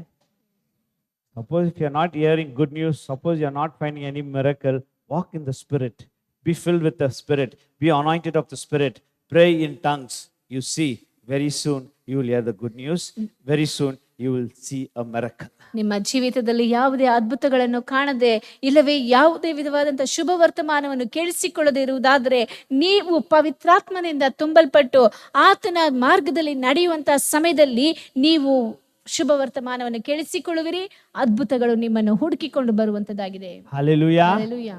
Hallelujah. Hallelujah. Therefore, I encourage you, I earnestly beg you, give your time to the Holy Spirit. Every day, ஒரு 15 நிமிஷம் அந்நிய பாஷையில பேச கத்துக்கோங்க. ಆದ್ದರಿಂದ ನಿಮ್ಮ ಜೀವಿತದಲ್ಲಿ ಪ್ರತಿ ದಿನವೂ ನೀವು ಅನ್ಯ ಭಾಷೆಯಲ್ಲಿ ತುಂಬಿ ದೇವರನ್ನು ಸ್ತುತಿಸುವುದಕ್ಕೆ ಆರಾಧಿಸುವುದಕ್ಕೆ ಪ್ರಾರಂಭಿಸಿರಿ. Amen. Hallelujah. Hallelujah. Savingla. Daily எதனா கிட்ட எவ்வளவு பிஸியான இருக்க, take some time ஆண்டவருக்காக கொஞ்ச நேரத்தை கொடுங்க. ನಿಮ್ಗೆ ಎಷ್ಟೇ ಕೆಲಸ ಇದ್ರೂ ಸಹ ದೇವರಿಗೋಸ್ಕರ ಸಮಯವನ್ನು ಒದಗಿಸಿಟ್ಟು ಆ ಒಂದು ಸಮಯದಲ್ಲಿ ಆತನನ್ನು ಸ್ತುತಿಸಿರಿ. இப்படி பண்றீங்களா யாருன்னா? 15 நிமிஷம் வெறும் அந்நிய பாஷை பேசுறதுக்கு, 15 நிமிஷம் ஆண்டவரை துதிக்கிறதுக்கு, 15 நிமிஷம் ஆண்டவருடைய வேதத்தை படிக்கிறதுக்கு, 15 நிமிஷம் போல்ட் கன்ஃபெஷன் பண்ணணும். ನಮ್ಮ ಜೀವಿತದಲ್ಲಿ ನಾವು 15 ನಿಮಿಷ ಅನ್ಯ ಭಾಷೆಯಲ್ಲಿ ಮಾತಾಡುವುದಕ್ಕೆ, 15 ನಿಮಿಷ ದೇವರಲ್ಲಿ ಹೊಗಳಿ ಸ್ತುತಿಸುವುದಕ್ಕೆ, 15 ನಿಮಿಷ ದೇವರ ವಾಕ್ಯವನ್ನು ಓದುವುದಕ್ಕೆ, ಇನ್ನು 15 ನಿಮಿಷ ಬೇರೆ ಅಂದ್ರೆ ದೇವರ ಕಾರ್ಯಗಳನ್ನು ಮಾಡುವುದಕ್ಕೆ, ಈ ರೀತಿಯಾಗಿ ನಮ್ಮ ಜೀವಿತದಲ್ಲಿ ಸಮಯವನ್ನು ನಾವು ಒದಗಿಸಿಟ್ಟಿದ್ದೇವೆ. நேரத்தை எடுத்து ஆண்டவருடைய வார்த்தை உங்க பத்தி என்ன சொல்லிக்குது அதை அறிக்கை செய்யுங்க. ದೇವರ ವಾಕ್ಯದಲ್ಲಿ ನಿಮ್ಮನ್ನು ಕುರಿತಾಗಿ ಏನು ಹೇಳಿದೆಯೋ ಅದನ್ನು ಅರಿಕೆ ಮಾಡಿರಿ. எங்க பார்த்தாலும் தோல்வி செய்தி தான் வரும், எங்க பார்த்தாலும் பேட் நியூஸ் தான் வரும். Only Bible, only house of God, you will get good news. ಎಲ್ಲಿ ನೋಡಿದರೂ ಕೆಟ್ಟ ಸುದ್ದಿಗಳೇ ಬರುತ್ತವೆ ಹೊರತು ದೇವರ ಆಲಯದಲ್ಲಿ ಆತನ ಸತ್ಯವೇದಗಳನ್ನು ಓದುವಂತಹ ಸಮಯದಲ್ಲಿ ಆ ವಾಕ್ಯಗಳ ಮುಖಾಂತರವಾಗಿ ನಮಗೆ ಯಾವಾಗಲೂ ಶುಭ ವರ್ತಮಾನವು ಬರುತ್ತದೆ. Amen. Amen. Only when you read the word of God, God speaks to you. ದೇವರ ವಾಕ್ಯವನ್ನು ಓದುವಂತ ಸಮಯದಲ್ಲಿ ಮಾತ್ರವೇ ಆತನ ವಾಕ್ಯಗಳು ನಮ್ಮ ಸಂಗಡ ಮಾತಾಡುವಂತದ್ದಾಗಿರುತ್ತದೆ. If you neglect the word of God, ದೇವರ ವಾಕ್ಯವನ್ನು ನಾವು ತಾತ್ಸಾರ ಮಾಡುವುದಾದ್ರೆ, you listen to the devil, you listen to what people say, you will believe that, you will not believe the word. ನಾವು ದೇವರ ಮಾತಿಗೆ ವಿಧೇಯರಾಗದೆ ದೇವರ ಮಾತನ್ನು ಕೇಳಿಸಿಕೊಳ್ಳದೆ ಇರುವುದರಿಂದ ನಾವು ಜನರು ಏನ್ ಹೇಳ್ತಾರೋ, ಸೈತಾನನ ಏನ್ ಹೇಳ್ತಾನೋ ಅದನ್ನೇ ನಾವು ಕೇಳಿಸಿಕೊಂಡು ಅದನ್ನೇ ನಂಬುತ್ತಾ ಇರ್ತೇವೆ. புரியுதுங்களா? ಅರ್ಥ ಆಗ್ತಾ ಇದೆಯಾ? Amen. Amen. That's why if somebody says something, we become அப்படியே உட்கார்ந்திருவோம். இல்ல பிசாசு எப்போதும் நீ இப்படி, நீ அப்படி, நீ அப்படி, ஆமா இல்ல நான் அப்படித்தான் பண்ண இல்ல, பிசாசு தள்ளாட்டிக்கு ஆமா நீ சொல்றது கரெக்டான்னு சொல்லிட்டு அப்படியே உங்களை வருஷம் பூரா உட்கார வச்சிடும். But when you read the Bible says righteous man may fall 7 times but he will get up. The blood of Jesus confess, the blood of Jesus will wash you. இந்த மாதிரி வசனங்கள்லாம் படிக்கும் போது உங்களுக்குள்ள ஒரு உற்சாகம் வரும். ನಾವು ನಮ್ಮ ಜೀವಿತದಲ್ಲಿ ಸತ್ಯವೇದ ವಾಕ್ಯವನ್ನು ಓದದಂತೆ ಸೈತಾನನ ಮಾತಿಗೆ ಕಿವಿಗೊಡುತ್ತಾ ಇರುವುದಾದರೆ, ಹೌದು ನಿನ್ನ ಜೀವಿತದಲ್ಲಿ ನೀನು ಈ ರೀತಿಯಾಗಿ ಮಾಡಿದ್ಯಾ ಎಂದು ಹೇಳುವಂತಹ ಸಮಯದಲ್ಲಿ, ಹೌದು ನಾನು ಇದಕ್ಕೆಲ್ಲ ದೇವರಿಗೆ ವಿರುದ್ಧವಾಗಿ ಮಾಡಿದ್ದೇನೆ ಎಂಬುದಾಗಿ ಅದನ್ನು ಕುರಿತಾಗಿ ಚಿಂತಿಸುವೆಯೇ ಹೊರತು ದೇವರು ನಿನಗೆ ವಾಗ್ದಾನವಾಗಿ ಕೊಟ್ಟಿರುವಂತಹ ಮಾತುಗಳನ್ನು ನೀನು ಹಿಡಿದುಕೊಳ್ಳುವುದಿಲ್ಲ. ದೇವರ ವಾಕ್ಯಗಳು ನಮ್ಮ ಮನಸ್ಸಿನಲ್ಲಿ ಕಾಣಲ್ಪಡುವುದಾದರೆ, ದೇವರ ವಾಕ್ಯದಲ್ಲಿ ಹೇಳಿರುವಂತಹ ಪ್ರಕಾರವಾಗಿ ನೀತಿವಂತನು 7 ಬಾರಿ ಬಿದ್ದರೂ ಸಹ ಆತನು ಎದ್ದು ನಿಲ್ಲುವನೆಂಬುದಾಗಿ ಹೇಳಲ್ಪಟ್ಟಿದೆ. ದೇವರ ರಕ್ತವು ನಮ್ಮನ್ನು ಶುದ್ಧೀಕರಿಸಿ ಮತ್ತೆ ನಾವು ನಿಲ್ಲುವಂತೆ ಮಾಡುತ್ತದೆ, ನಮ್ಮನ್ನು ಶುದ್ಧೀಕರಿಸುತ್ತದೆ ಎನ್ನುವಂತ ಮಾತುಗಳನ್ನು ನಾವು ಮರೆತು ಹೋಗುತ್ತೇವೆ. Amen. Hallelujah. Devil is a liar. ಸೈತಾನನು ಸುಳ್ಳುಗಾರನು. He will tell everything lies. ಆತನು ಎಲ್ಲಾ ಸುಳ್ಳು ಮಾತಾಡುತ್ತಾನೆ. The same thing what he did in the garden of Eden, Adam and Eve, same thing, same weapon. He will twist everything. ಅಲ್ಲಿ ಆದಾಮ ಹವ್ವಳಿಗೆ ಏದೇನ್ ತೋಟದಲ್ಲಿ ಏನೇನು ಮಾಡಿದನೋ ಅದನ್ನೆಲ್ಲ ಅದು ಬೇರೆ ರೀತಿಯಾಗಿ ವ್ಯತ್ಯಾಸವಾಗಿ ನಮಗೆ ಹೇಳ್ತಾನೆ. Everything what God says, he'll say opposite. ಅಲ್ಲಿ ಏನು ದೇವರು ಹೇಳಿರ್ತಾನೋ ಅದನ್ನೆಲ್ಲ ವ್ಯತ್ಯಾಸವಾಗಿ ನಮಗೆ ಹೇಳ್ತಾನೆ. For 40 days, 40 ದಿನಗಳವರೆಗೆ, morning and evening, ಬೆಳಗ್ಗೆ ಮತ್ತು ಸಂಜೆ, the army of Israel were listening what Goliath was saying. ಬೆಳಗ್ಗೆ ಸಂಜೆ ಆ ಒಂದು ಫಿಲಿಷ್ಟಿಯರ ಸೈನ್ಯದಲ್ಲಿರುವಂತ ಗೊಲ್ಯಾತನು ಏನು ಹೇಳ್ತಾ ಇದ್ದನೋ ಅದನ್ನು ಇಸ್ರಾಯೇಲ್ ಸೈನಿಕರು ಕೇಳಿಸಿಕೊಳ್ತಾ ಇದ್ರು.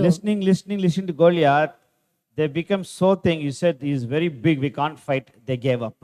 ಆ ಮಾತುಗಳನ್ನು ಕೇಳಿಸಿಕೊಳ್ಳುತ್ತಾ ಇದ್ದು ಸೈನಿಕರೆಲ್ಲರೂ ಅವನು ನಮ್ಮ ಮುಂದೆ ಬಲಿಷ್ಠನು ಮತ್ತು ದೊಡ್ಡ ಆಕಾರದಲ್ಲಿ ಇರೋದ್ರಿಂದ ನಾವನನ್ನು ಸೋಲಿಸುವುದಕ್ಕೆ ನಮ್ಮಿಂದ ಸಾಧ್ಯವಿಲ್ಲ ಎಂಬುದಾಗಿ ಇವರೇ ಒಪ್ಪಿಕೊಳ್ಳುತ್ತಾರೆ. அதே சாமுவேல் தான் தாவீதை அபிஷேகம் பண்ணினது. ಅದೇ ಸಮುವೇಲನೇ ಸಹ ದಾವೀದನನ್ನು ಸಹ ಅಭಿಷೇಕ ಮಾಡಿದ್ದು. வனாந்தரத்துல வெறும் ஆண்டவரையே துதிச்சுன்னு கொண்டிருப்பான். ಆತನು ಕುರಿಗಳನ್ನು ಕಾಯುವಾಗ ದೇವರನ್ನು ಸ್ತುತಿಸುತ್ತಲೇ ಇರುತ್ತಾ ಇದ್ದನು. ஆண்டவர்கிட்ட பேசுவோம், ஆண்டவர்கிட்ட பேசுவாரு. ಯಾವಾಗಲೂ ದೇವರ ಸಂಗಡ ಈತನು ಮಾತಾಡ್ತಿದ್ದನು, ದೇವರು ಈತನ ಸಂಗಡ ಮಾತಾಡ್ತಿದ್ದನು. இந்த வனாந்தரத்துல யாருன்னா இல்லனாக்கா ಅಲ್ಲಿ ಹೊರಗೆ ಅಡವಿಯಲ್ಲಿ ಯಾರು ಇಲ್ಲದೆ ಇರುವಾಗ அவனுக்கே பேசிக்குவான். ಅವನು ತನಗೆ ತಾನೇ ಮಾತಾಡಿಕೊಳ್ತಾ ಇದ್ದನು. ಆತ್ಮಾವೇ ಕರ್ತರೇ ಸ್ತೋತ್ರಿ, ಎನ್ ಮುಳ್ಳುಳುಮೆ ಕರ್ತರೇ ಸ್ತೋತ್ರಿ, ನನ್ನ ಮನವೇ ಯೆಹೋವನನ್ನು ಕೊಂಡಾಡು ಎಂಬುದಾಗಿ ಆತನು ಹೇಳ್ತಾ ಇದ್ದನು. ಅನಾಯಿಂಟಿಂಗ್, ಆತನಿಗೆ ಅಭಿಷೇಕವು ಅಷ್ಟು ಶುಚಿಯಾಗಿ ಕಾಣಲ್ಪಡ್ತಾ ಇತ್ತು. ಬ್ಯಾಟಲ್ ಫೀಲ್ಡ್ ವರ ಸಾಪಾಡೋದಕ್ಕೆ ಆತನು ತಂದೆಯ ಮಾತಿಗೆ ವಿಧೇಯನಾಗಿ ಅಲ್ಲಿ ಯುದ್ಧ ಭೂಮಿಗೆ ಆಹಾರ ತೆಗೆದುಕೊಂಡು ಬರ್ತಾನೆ. ಅಲ್ಲಿ ಆ ದಿನದಲ್ಲಿಯೂ ಗೊಲ್ಯಾತನು ಎಂದಿನಂತೆ ಕಿರ್ಚುವುದಕ್ಕೆ ಪ್ರಾರಂಭಿಸಿದನು. 40 நாள் கேட்கலையா, 41 நாள் தானே வந்தான், வந்துச்சு பாரு வெயிட். இவன் யாரா சொல்றதுன்னு சொல்லிட்டு போனா காரியத்தை முடிச்சான், சாம்பியன் ஆயிட்டான், அவ்வளவுதான். நீ என்ன சொல்ல வர்றா, நீ பிசாசி சொல்றது கேட்டுருக்குவ, ஏன்னாக்கா நீ ஆண்டவர் சொல்றது கேட்கலண்ணா, ஆண்டவர் வசனம் படிக்கலண்ணா, பிசாசி சொல்றது கேட்கல. ಅಲ್ಲಿ 40 ದಿನಗಳವರೆಗೂ ದಾವೀದನು ಫಿಲಿಷ್ಟಿಯ ಸೈನಿಕನು ಹೇಳಿದನ್ನು ಕೇಳಿಸಿಕೊಳ್ಳಲಿಲ್ಲ. ಆದರೆ 41ನೇ ದಿನದಲ್ಲಿ ಫಿಲಿಷ್ಟಿಯ ಸೈನಿಕನು ಅಂದ್ರೆ ಗೊಲ್ಯಾತನು ಅಲ್ಲಿ ಬಂದು ಇಸ್ರಾಯೇಲ್ಯರಿಗೆ ಸವಾಲೊಡ್ಡಿ ಮಾತಾಡುವುದನ್ನು ದಾವೀದನು ಕೇಳಿಸಿಕೊಂಡ ತಕ್ಷಣ ಅಲ್ಲಿ ಆತನಿಗೆ ನಾನು ಸೇವಿಸುವಂತ ದೇವರನ್ನು ಹೀಯಾಳಿಸುವುದಕ್ಕೆ ಈ ಫಿಲಿಷ್ಟಿಯನು ಯಾರು ಎಂಬುದಾಗಿ ತಿಳಿದುಕೊಂಡು ಆತನಿಗೆ ವಿರುದ್ಧವಾಗಿ ಯುದ್ಧ ಮಾಡಿ ಆತನನ್ನು ಕೊಂದು ಅಲ್ಲಿ ದೊಡ್ಡ ವ್ಯಕ್ತಿಯಾಗಿ, ಅಂದರೆ ಎಲ್ಲರ ಹೊಗಳಿಕೆಯನ್ನು ಪಡೆದುಕೊಳ್ಳುವಂತ ವ್ಯಕ್ತಿಯಾಗಿ ಮಾರ್ಪಡ್ತಾನೆ.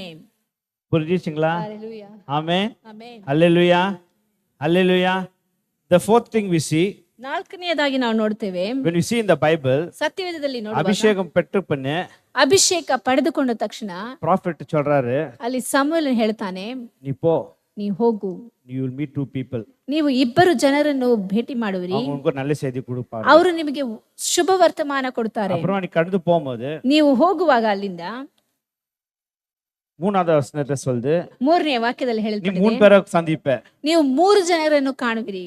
5வது ವಚನ இருக்குது, 5ನೇ ವಾಕ್ಯದಲ್ಲಿ ಹೇಳಲ್ಪಟ್ಟಿದೆ, ಸಡನ್ பார்த்தாக்கா ಅವರು நிறைய ஜனங்க கூட இருக்கறாப்ல. ಅಲ್ಲಿ ಆತನು ತುಂಬಾ ಜನರ ಸಂಗಡ ಕಾಣಲ್ಪಡ್ತಾನೆ. The anointing that you receive, it's not stagnant, it should always increase step by step.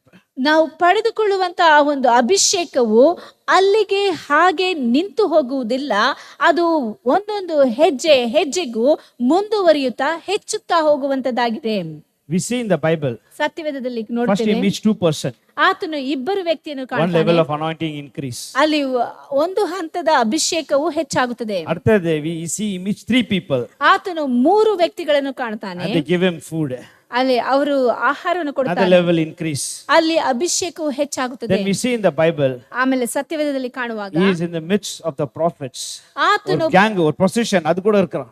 ಅಲ್ಲಿ ಪ್ರವಾದಿಗಳ ಗುಂಪಿನ ಮಧ್ಯದಲ್ಲಿ ಕಾಣಲ್ಪಡ್ತಾನೆ. 2ல இருந்து 3, 3ல இருந்து ஒரு கும்பல்ல இருக்காரு. ಆತನು 2ರಿಂದ 3 ಜನರಿಂದ ಈಗ ಗುಂಪಿನ ಪ್ರವಾದಿಗಳ ಗುಂಪಿನ ಮಧ್ಯದಲ್ಲಿ ಕಾಣಿಸಿಕೊಳ್ತಾನೆ. Anointing should not be 5 years what you receive, should not be same thing, it should always increase, should go new level, new step. ಅಭಿಷೇಕ ಎನ್ನುವಂಥದ್ದು ನಾವು ಪಡೆದುಕೊಂಡಂತ ಸಮಯದಲ್ಲಿ ಇದ್ದಂತ ರೀತಿಯಲ್ಲಿಯೇ ಕಾಣಬಾರದು, ಅದು ದಿನೇ ದಿನೇ ಬೆಳೆಯುತ್ತಾ ಹೆಚ್ಚುತ್ತಾ ಹೋಗಬೇಕು. Why you should grow in the anointing? ಯಾಕೆ ನೀವು ಅಭಿಷೇಕದಲ್ಲಿ ಬೆಳೆಯಬೇಕು? Why you should go one level after another level in the anointing? ನೀವು ಯಾಕೆ ಅಭಿಷೇಕದಲ್ಲಿ ಒಂದು ಹಂತದಿಂದ ಇನ್ನೊಂದು ಹಂತಕ್ಕೆ ಹೋಗುತ್ತಾ ಇರಬೇಕು? Because for every level there's a new devil. ಯಾಕೆಂದರೆ ಪ್ರತಿಯೊಂದು ಹಂತಕ್ಕೂ ಒಂದೊಂದು ರೀತಿಯಾದಂತ ಸೈತಾನನನ್ನು ಎದುರಿಸಬೇಕಾಗಿದೆ. So for every level you need a new strength to attack the enemy. ಆದ್ದರಿಂದ ಸೈತಾನನನ್ನು ಎದುರಿಸಿ ನಿಲ್ಲುವುದಕ್ಕೆ ಪ್ರತಿಯೊಂದು ಹಂತಕ್ಕೂ ವಿಶೇಷವಾದಂತ ಅಭಿಷೇಕದ ಅವಶ್ಯಕತೆ ಇದೆ. Holy Spirit is not a pond, Holy Spirit is a river that should flow. ಅಲ್ಲಿ ಪವಿತ್ರಾತ್ಮನು ಎಂದು ಹೇಳುವಂತಹ ಸಮಯದಲ್ಲಿ ಒಂದೇ ಸ್ಥಳದಲ್ಲಿ ಕಾಣಲ್ಪಡುವಂತ ಕೆರೆಯಾಗಿ ಕಾಣಲ್ಪಡುವುದಿಲ್ಲ, ಅದು ಒಂದು ನದಿಯಾಗಿದೆ, ಅದು ಹರಿದು ಹೋಗುತ್ತಾ ಇರಬೇಕು. Ezekiel sees a vision of the river. ಅಲ್ಲಿ ಹಿಜ್ಕೀಯನು ನದಿಯ ಒಂದು ದರ್ಶನವನ್ನು ಕಾಣ್ತಾನೆ. One level to the ankle, one till the knee, one to the waist. ಅಲ್ಲಿ ಆತನು ಕೆಳಗೆ ಕಾಲಿನವರೆಗೂ ಕಾಣುತ್ತಾನೆ, ನಂತರ ಮೊಣಕಾಲಿನವರೆಗೆ ಬರುವುದನ್ನು ಕಾಣುತ್ತಾನೆ, until the waist, ನಂತರ ತನ್ನ ನಡುವವರೆಗೂ ಬರುವುದನ್ನು ಕಾಣ್ತಾನೆ, and then fully covering.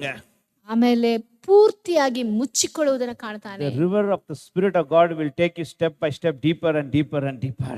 ದೇವರ Not one ಅಭಿಷೇಕ, level.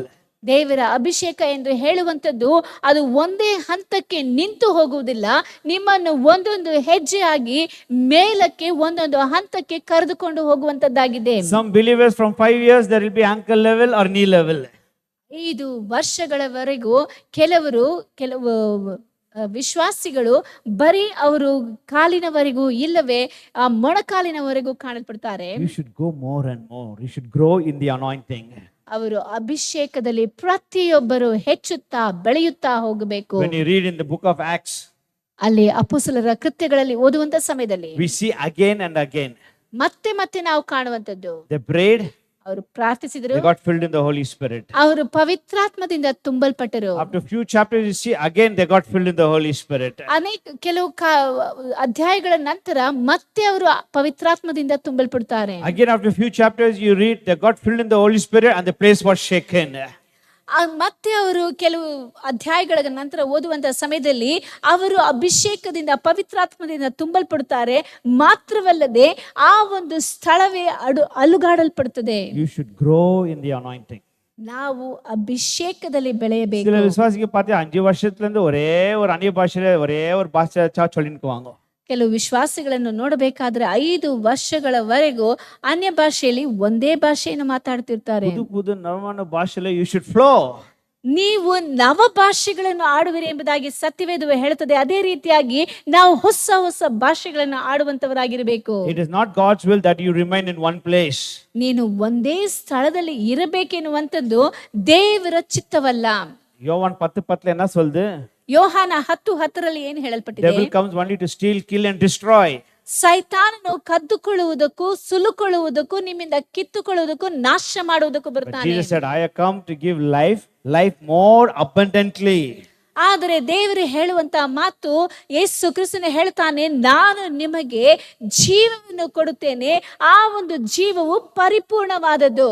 Not just spirit life, but you should be abundantly spirit-filled life. ಅದು ಬರೀ ಆ ಒಂದು ಆತ್ಮದ ಜೀವವಲ್ಲ, ಅದು ಪರಿಪೂರ್ಣವಾದಂತ ಜೀವವಾಗಿ ಕಾಣಲ್ಪಡಬೇಕು. When you read in John 15 what it says, ಯೋಹಾನ 15ನೇ ಅಧ್ಯಾಯದಲ್ಲಿ ಏನು ಹೇಳಲ್ಪಟ್ಟಿದೆ? You shall bear fruit. ನೀವು ಫಲಗಳನ್ನು ಕೊಡುವಂತವರಾಗಿರಬೇಕು. Then it says you will bear much fruit. ನೀವು ಹೆಚ್ಚಿನ ಫಲಗಳನ್ನು ಕೊಡುವಂತವರಾಗಿರಬೇಕು. Then again it says you will bear much more fruit. ಮತ್ತೆ ಸತ್ಯವೇದದಲ್ಲಿ ಹೇಳಲ್ಪಟ್ಟಿದೆ, ನೀವು ಯಥೇಚ್ಛವಾದಂತ ಫಲಗಳನ್ನು ಕೊಡಬೇಕು. Not just fruit. ಫಲಗಳು ಮಾತ್ರವಲ್ಲ, not just much fruit, much more fruit. ಅದು ಹೆಚ್ಚು ಫಲಗಳು ಮಾತ್ರವಲ್ಲ, ಯಥೇಚ್ಛವಾದಂತ ಫಲಗಳನ್ನು ಕೊಡುವಂತವರಾಗಿರಬೇಕು. Not 30, not 60, but 100. 30, 60 ಅಲ್ಲ, 100ರಷ್ಟು ಫಲವನ್ನು ಕೊಡುವಂತವರಾಗಿರಬೇಕು. In the name of Jesus, Yesu I ಕ್ರಿಸ್ತನ pray that ನಾಮದಲ್ಲಿ you will increase in your anointing. ಆತನು ನಿಮ್ಮ ಜೀವಿತದಲ್ಲಿ ಅಭಿಷೇಕವನ್ನು ಹೆಚ್ಚಿಸಲಿ. When the anointing increases, ಅಭಿಷೇಕವು ಹೆಚ್ಚುವಂತ the ಸಮಯದಲ್ಲಿ ministry will increase. ನಿಮ್ಮ ಸೇವೆಯು ಹೆಚ್ಚುತ್ತದೆ. When the anointing increases, ಅಭಿಷೇಕವು your ಹೆಚ್ಚುವಾಗ prayer life will increase. ನಿಮ್ಮ ಪ್ರಾರ್ಥನೆಯ ಜೀವಿತವು ಹೆಚ್ಚುತ್ತದೆ. இப்படி சொல்லலாமா? When your prayer life increases, the anointing will increase. ನಿಮ್ಮ ಪ್ರಾರ್ಥನೆಯ ಜೀವಿತವು ಹೆಚ್ಚುವಾಗ ನಿಮ್ಮ ಅಭಿಷೇಕವು ಹೆಚ್ಚುತ್ತದೆ. When the anointing increases, your ministry will increase. ನಿನ್ನ ಅಭಿಷೇಕವು ಹೆಚ್ಚುವಾಗ ಸೇವೆಯು ಹೆಚ್ಚುತ್ತದೆ. எவ்வளோ மினிஸ்ட்ரி பெருசா ஆகுதோ அவ்வளோ உங்க ஜெபம் அதிகமா ஆகணும். இல்லைனாக்கா டேஞ்சர். ಎಷ್ಟರ ಮಟ್ಟಿಗೆ ಸೇವೆಯು ಹೆಚ್ಚಾಗುತ್ತಾ ಹೋಗುತ್ತದೋ ಅಷ್ಟರ ಮಟ್ಟಿಗೆ ನಮ್ಮ ಪ್ರಾರ್ಥನೆಯೂ ಸಹ ಹೆಚ್ಚಾಗುತ್ತಾ ಹೋಗಬೇಕು. ಇಲ್ಲವಾದರೆ ನಾವು ಆಪತ್ತಿಗೆ ಸಿಕ್ಕಿಕೊಳ್ಳುತ್ತೇವೆ. வாலிபர் ஊழியர் செய்கிறவங்க எவ்வளோ பேரை பார்த்துக்கிறேன். கொஞ்சம் கனி கொடுத்தனும் ஊழியத்தில் பார்த்தோன்னா ஜொப வாழ்க்கை ஜொப டைம் எல்லாம் அப்படியே நில்லுது. இல்லைன்னா எதில் இருக்கிறாங்க அதுலேயே இருக்குது. மினிஸ்ட்ரி க்ரோ ஆகுது, கட்சியில் எங்கேயோ இடத்துல கிராஷ் ஆகிடுது. That is very danger. When your ministry increases, your time with God must increase to be safe. ಅನೇಕ ಯವನಸ್ಥರನ್ನು ಗಮನಿಸಿ ನೋಡಬೇಕಾದರೆ ಅವರು ಆ ಒಂದು ಹುರುಪಿನಲ್ಲಿ ತಾವು ಸೇವೆಯನ್ನು ಮಾಡಬೇಕೆಂಬುದಾಗಿ ಹೇಳಿ ಪ್ರಾರ್ಥನೆ ಎಂಬುದಾಗಿ ತಿಳಿದುಕೊಂಡು ಪ್ರಾರ್ಥನೆಯಲ್ಲಿ ಇದ್ದು ಸೇವೆಯನ್ನು ಹೆಚ್ಚಾಗಿ ಮಾಡುತ್ತಾ ಹೋಗುತ್ತಾರೆ. ಆದರೆ ಅವರ ಜೀವಿತದಲ್ಲಿ ಸೇವೆಯು ಹೆಚ್ಚಾಗುತ್ತಾ ಹೋಗುವಂತಹ ಸಮಯದಲ್ಲಿ ಪ್ರಾರ್ಥನೆಯನ್ನು ಬಿಟ್ಟು ಹೋಗುತ್ತಾರೆ. ಇದರಿಂದ ಅವರು ಅವಘಡಕ್ಕೆ ಸಿಲುಕಿಕೊಳ್ಳುತ್ತಾರೆ. ಆದ್ದರಿಂದ ಪ್ರೀತಿಯುಳ್ಳ ದೇವಜನರೇ, ನಿಮ್ಮ ಜೀವಿತದಲ್ಲಿ ಸೇವೆಯು ಹೆಚ್ಚುವಂತಹ ಸಮಯದಲ್ಲಿ ನೀವು ಗಮನದಲ್ಲಿ ಇಟ್ಟುಕೊಳ್ಳಬೇಕಾಗಿರುವಂಥದ್ದು ನಿಮ್ಮ ಪ್ರಾರ್ಥನೆಯು ಹೆಚ್ಚಬೇಕು. நம்மெல்லாம் நார்த் இந்தியால போகும்போது ஒன்னியும் ஒன்ற ஜனங்கிட்ட கேட்குது, நம்மளுக்காக ஜோபிங்கோ.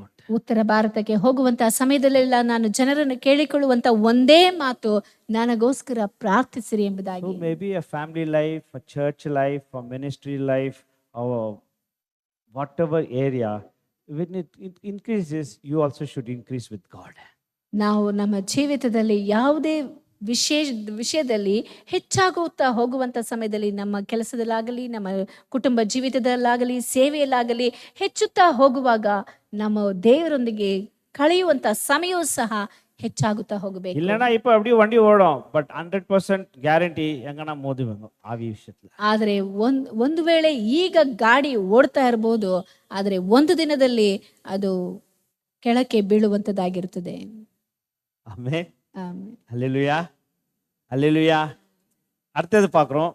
ನಂತರ ನಾವು ನೋಡ್ತೇವೆ The fifth thing, when ಐದನೇದಾಗಿ the anointing comes, ದೇವರ ಅಭಿಷೇಕವು ಬರುವಾಗ this prophet says, ಪ್ರವಾದಿಯು you ಹೇಳ್ತಾನೆ, see 3 men, ನೀವು 3 ಜನರನ್ನ they'll be ಕಾಣುವಿರಿ. having 3 loaves of bread, ಅವರು 3 ರೊಟ್ಟಿಗಳನ್ನು ಇಟ್ಟುಕೊಂಡಿರ್ತಾರೆ. but they'll give you 2 and they'll remain one with them. ಅವರು 2 ನಿಮಗೆ ಕೊಟ್ಟು 1 ತಮ್ಮ ಬಳಿ ಇಟ್ಟುಕೊಳ್ಳುತ್ತಾರೆ. You see 3 people, ನೀವು 3 ಜನರನ್ನು 3 men, ಕಾಣುವಿರಿ. they'll be carrying 3 loaves of bread, ಅವರು 3 ರೊಟ್ಟಿಗಳನ್ನು ಇಟ್ಟುಕೊಂಡಿರ್ತಾರೆ. but they'll give you 2 and with 1 they will remain 3 for them. ಆದರೆ ಅವರು 2 ನಿಮಗೆ ಕೊಟ್ಟು ಬಿಟ್ಟು 1 ತಮ್ಮ ಬಳಿಯಲ್ಲಿ ಇಟ್ಟುಕೊಳ್ಳುತ್ತಾರೆ. See what happens, ಈಗ ಏನು ನಡೆಯುತ್ತದೆ? அந்த அபிஷேகம் வரும்போது இந்த 3 பேர்கிட்ட 3 அப்பம் ரொட்டி இருக்குமா, ஆனாக்கு அந்த 3 அப்பத்துல 2 கொடுத்துட்டு 1 அவங்களுக்கு 3 பேருக்காம். ಅಲ್ಲಿ ಅಭಿಷೇಕವು ಬರುವಂತ ಸಮಯದಲ್ಲಿ 3 ರೊಟ್ಟಿಗಳನ್ನು ತೆಗೆದುಕೊಂಡು ಬರುವಂತವರು 2 ಕೊಟ್ಟು 1 ತಮ್ಮಲ್ಲಿಯೇ ಇಟ್ಟುಕೊಳ್ಳುತ್ತಾರೆ. மூணாவது வருஷத்துல இது இருக்குது. 3ನೇ ವಾಕ್ಯದಲ್ಲಿ ಇದು ಹೇಳಲ್ಪಟ್ಟಿದೆ. 3 பேரை நீ சந்திப்பே, 3 அப்பம் வச்சிருக்குவாங்க, ஆனா உனக்கு 2 கொடுக்குவாங்க, 1 அவங்க வச்சுக்குவாங்க. ಅಲ್ಲಿ 3 ಜನರನ್ನು ನೀನು ಭೇಟಿ ಮಾಡುತ್ತಿ, ಅವರ ಬಳಿಯಲ್ಲಿ 3 ರೊಟ್ಟಿಗಳಿರುತ್ತದೆ, ಆದ್ರೆ 2 ನಿಮಗೆ ಕೊಡುತ್ತಾರೆ, ಆದ್ರೆ 1 ತಮ್ಮ ಬಳಿಯಲ್ಲಿ ಇಟ್ಟುಕೊಳ್ಳುತ್ತಾರೆ. அது எப்படி? ಅದು ಹೇಗೆ? 3 பேர் இருக்காங்க, 3 ಜನರಿದ್ದಾರೆ, 3 அப்பம் வச்சு இருக்காங்க, 3 ರೊಟ್ಟಿಗಳನ್ನು ಇಟ್ಟುಕೊಂಡಿದ್ದಾರೆ, 2 உனக்கு கொடுத்துட்டு 2 ನಿಮಗೆ ಕೊಟ್ಟು 1 நம்ம 3 பேர் வச்சுக்கணுமா? 1 ನಾವು 3 ಜನ ಇಟ್ಟುಕೊಳ್ಬೇಕಾ? அது எப்படி? ಅದು ಹೇಗೆ? அதுதான் ರಿಸಲ್ಟ್ ಆಫ್ ದಿ ಅನಾಯಿಂಟಿಂಗ್. அதுதான் ನಾವು ಅಭಿಷೇಕದ ಫಲವು ಇದೆ, ಬೆನಿಫಿಟ್ ಆಫ್ ಅನಾಯಿಂಟಿಂಗ್. அதுதான் ಅಭಿಷೇಕದ ಲಾಭವು ಇದೆ. The fifth thing is, ಐದನೇದಾಗಿ, anointing always attracts favor. ಅಭಿಷೇಕ ಎನ್ನುವಂಥದ್ದು ಬೇರೆಯವರಿಂದ ನಮಗೆ ಬೇಕಾದದನ್ನು ಮಾಡಿಸಿಕೊಳ್ಳುವಂತದ್ದಾಗಿರುತ್ತದೆ. Amen. The fifth thing is, it is the favor of God. They will give you 2, but they will have only 1. They will manage with 1, but they'll give you abundance double for you. That is the favor of God. ದೇವರ ಒಂದು ಆಶೀರ್ವಾದ ಎಂದು ಹೇಳುವಂಥದ್ದಾದರೆ, ಅವರಿಗೆ ಅಭಿಷೇಕವು ಬರುವಂತಹ ಸಮಯದಲ್ಲಿ 3 ತಮ್ಮಲ್ಲಿ ಇದ್ದರೂ ಸಹ 2 ಇವರು ಕೊಟ್ಟು ಬಿಟ್ಟು 3 ಜನರು 1 ಇಟ್ಟುಕೊಂಡು ಅವರ ಜೀವಿತದಲ್ಲಿ ಇರುವುದನ್ನು ಕಾಣುತ್ತೇವೆ. ಹಾಗಾದರೆ ದೇವರು ನಮ್ಮ ಜೀವಿತದಲ್ಲಿ ಯಥೇಚ್ಛವಾದಂತ ಕಾರ್ಯಗಳನ್ನು, ಆಶೀರ್ವಾದಗಳನ್ನು ಕೊಡುವಂತವನಾಗಿದ್ದಾನೆ. ಅದು ಫೇವರ್ ಏನು ಹೇಳ್ತಾರೆ ಕನ್ನಡದಲ್ಲಿ? ಫೇವರ್ அது கன்னடல தயவா இல்ல இது இங்கிலீஷ்ல ஃபேவர். கிரேஸ் வேற, ஃபேவர் வேற. சரி, ஃபேவர்னா என்ன தெரியுங்களா? 1 வருஷம் என்ன வேலை செய்யறானோ ಅದು ஒரே ವಾರத்துல ಇವನಿಗೆ ಹೆಚ್ಚಿರೋದು தான் ಫೇವರ್. 1 ವರ್ಷದಲ್ಲಿ ಏನು ಕೆಲಸ ಮಾಡುತ್ತೇನೋ ಅದಕ್ಕೆ ದೊರೆಯುವಂಥದ್ದು ಒಂದೇ ವಾರದಲ್ಲಿ ಇವನಿಗೆ ದೊರೆಯುತ್ತದಲ್ಲ, ಅದೇ ಒಂದು ದಯೆ ಇಲ್ಲವೇ ಆಶೀರ್ವಾದ ಎಂಬುದಾಗಿ ಹೇಳಬಹುದು. ಆಮೆನ್. புரிஞ்சுட்டீங்களா? அதுதான் ಫೇವರ್ ಆಫ್ ಗಾಡ್. ಅದೇ ದೇವರ ಒಂದು ಅಂದ್ರೆ ಆತನು ಕೊಡುವಂತ ಆಶೀರ್ವಾದವಾಗಿರುತ್ತೆ. ಈಗ 3 பேர் இருக்காங்க, 3 ಜನರಿದ್ದಾರೆ, 2 அவங்களுக்கு கொடுத்துறாங்க, ಅವರಲ್ಲಿ ಇರುವಂತ 3ರಲ್ಲಿ 2 ಕೊಟ್ಟು ಬಿಡ್ತಾರೆ, and they remain with 1. ಅವರು 1 ಇಟ್ಟುಕೊಳ್ಳುತ್ತಾರೆ. 3 people, 3 ಜನ, they having only 1, they have to manage with 1 loaf. 3 ಜನ 1 ರೊಟ್ಟಿಯನ್ನು ಇಟ್ಟುಕೊಂಡು ಅವರು ಮ್ಯಾನೇಜ್ ಮಾಡ್ಕೋಬೇಕು. What they will say? ಅವ್ರು ಏನ್ ಹೇಳ್ತಾರೆ? Life is not fair one we have to manage with three. ஆனா இங்க சவுல் என்ன சொல்றாரு? Life is favour of God, I love too, though I am one. ಅಲ್ಲಿ 3 ಜನರು ಏನ್ ಹೇಳ್ತಾರೆ, ನಾವು 3 ಜನ ಇರೋದು, ಆದ್ರೆ ಇರೋ ಒಂದನ್ನು ಇಟ್ಕೊಂಡು ನಮ್ಮ ಜೀವಿತದಲ್ಲಿ ಅಡ್ಜಸ್ಟ್ ಮಾಡ್ಕೋಬೇಕು, ಈ ರೀತಿಯಾಗಿ ನಮ್ಮ ಜೀವನ ಸರಿ ಇಲ್ಲ ಎಂಬುದಾಗಿ ಅವ್ರು ಹೇಳ್ತಾ ಇರ್ಬೋದು. ಆದ್ರೆ ಇನ್ನೊಂದು ಕಡೆ ಸೌಲನ್ನು 2 ರೊಟ್ಟಿಗಳನ್ನು ಪಡೆದುಕೊಂಡಂತವನು ಈ ಒಂದು ಜೀವನ ಎಂದು ಹೇಳುವುದಾದ್ರೆ ದೇವರಿಂದ ಬರುವಂತ ದಯೆಯಾಗಿ ಕಾಣಲ್ಪಡುತ್ತದೆ, ಆಶೀರ್ವಾದವಾಗಿ ಕಾಣಲ್ಪಡುತ್ತದೆ ಎಂಬುದಾಗಿ ಸಂತೋಷದಿಂದ ಹೇಳ್ತಾನೆ. இங்க பாதி பேரு என்ன சொல்றாங்க தெரியுமா? Life is not fair, life is not fair. என் கொண்டியா இந்த மாதிரி, என் கொண்டியா அவங்களுக்கு பாரு ஃபேவர் இருக்குது பாரு, அவங்க சொல்லுவாங்க. சிலருங்க all favour of God sister, நல்ல ஃபேவர் ஆஃப் காட் பிரதர். இப்பதான் வந்த 6 மாசம் தான் வந்துச்சேன் வீட்டுக்கு, வீடு வந்துச்சு, கார் வந்துச்சு, என் சுகம் வந்துச்சு. இவங்க 5 வருஷமா இருக்கிறாங்க. லைஃப் இஸ் நாட் ஃபேர், முரும்புது தான் அப்படித்தான் இருக்கும். அபிஷேகம் நடந்து பாருங்க, ஃபேவர் ஆஃப் காட் உங்களுக்கும் வரும். லைஃப் இஸ் நாட் ஃபேர்னு சொல்ல மாட்டீங்க. ಅನೇಕ ಜನರು ಅನೇಕ ವರ್ಷಗಳವರೆಗೂ ದೇವರ ಆಲಯಕ್ಕೆ ಬರುತ್ತಾ ಇರ್ತಾರೆ, ಆದರೂ ಸಹ ಅವರ ಜೀವಿತದಲ್ಲಿ ಬೇಕಾದಂತ ಅದ್ಭುತಗಳನ್ನು, ಶುಭ ವರ್ತಮಾನಗಳನ್ನು ಅವರು ಕೇಳಿಸಿಕೊಳ್ಳುವುದಕ್ಕೆ ಸಾಧ್ಯವಾಗುತ್ತಾ ಇರುವುದಿಲ್ಲ. ಯಾಕೆಂದರೆ ಯಾವಾಗ ನೋಡಿದ್ರು ಅವರು ನನ್ನ ಜೀವಿತ ಸರಿ ಇಲ್ಲ ಎಂಬುದಾಗಿ ಗುಣಗುಟ್ಟುತ್ತಲೇ ಇರುತ್ತಾರೆ. ಆದರೆ ಇನ್ನೊಂದು ಗುಂಪನ್ನು ಗಮನಿಸಿ ನೋಡಬೇಕಾದ್ರೆ ದೇವರ ಅಭಿಷೇಕವನ್ನು ಹೊಂದಿರುತ್ತಾರೆ. ಅವರಿಗೆ ಬೇಕಾಗಿರುವಂತದ್ದು, ಒಂದು ವೇಳೆ ಅವರು ದೇವರ ಆಲಯಕ್ಕೆ ಬಂದು ಕೆಲವೇ ತಿಂಗಳಾಗಿರಬಹುದು, ಆದರೂ ಸಹ ದೇವರ ದಯೆಯು, ಆಶೀರ್ವಾದವು ಅವರ ಮೇಲೆ ಇಳಿದು ಬಂದಿರುತ್ತದೆ. ಅವರು ಹೇಳುವಂಥದ್ದು, ದೇವರ ದಯೆಯಿಂದ ನಮ್ಮ ಜೀವಿತವು ಇಷ್ಟೆಲ್ಲ ಬೆಳೆದಿದೆ ಎಂಬುದಾಗಿ ಅವರು ಹೇಳುವುದಕ್ಕೆ ಸಾಧ್ಯ ಉಂಟು.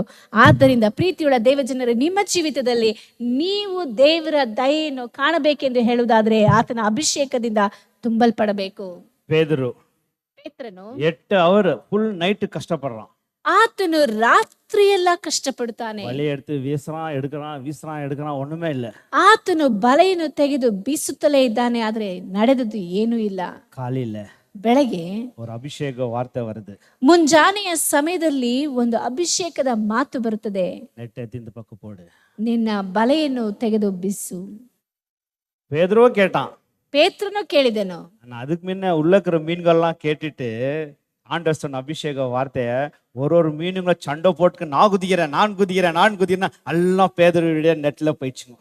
ಪೇತ್ರನು ದೇವರು ಹೇಳಿದಂತ ಮಾತನ್ನು ಕೇಳಿಸಿಕೊಂಡನು. ಅದಕ್ಕೆ ಮುಂಚಿತವಾಗಿ ಆ ಸಮುದ್ರದಲ್ಲಿದ್ದಂತ ಮೀನುಗಳು ಕೇಳಿಸಿಕೊಂಡು, ಈಗ ಬಲೆಯಲ್ಲಿ ನಾನು ಬೀಳುತ್ತೇನೆ ಎಂಬುದಾಗಿ ಆ ಮೀನುಗಳೇ ಕಚ್ಚಾಡಿಕೊಂಡು ಆ ಬಲೆಯಲ್ಲಿ ಕಿತ್ತು ಹೋಗುವಷ್ಟು ಮೀನುಗಳು ತುಂಬಿಕೊಂಡವು. நீ life is not fair, life is not fair 10 வருஷம் வலை வீசினாலும் ஒன்னே கிடைக்காது.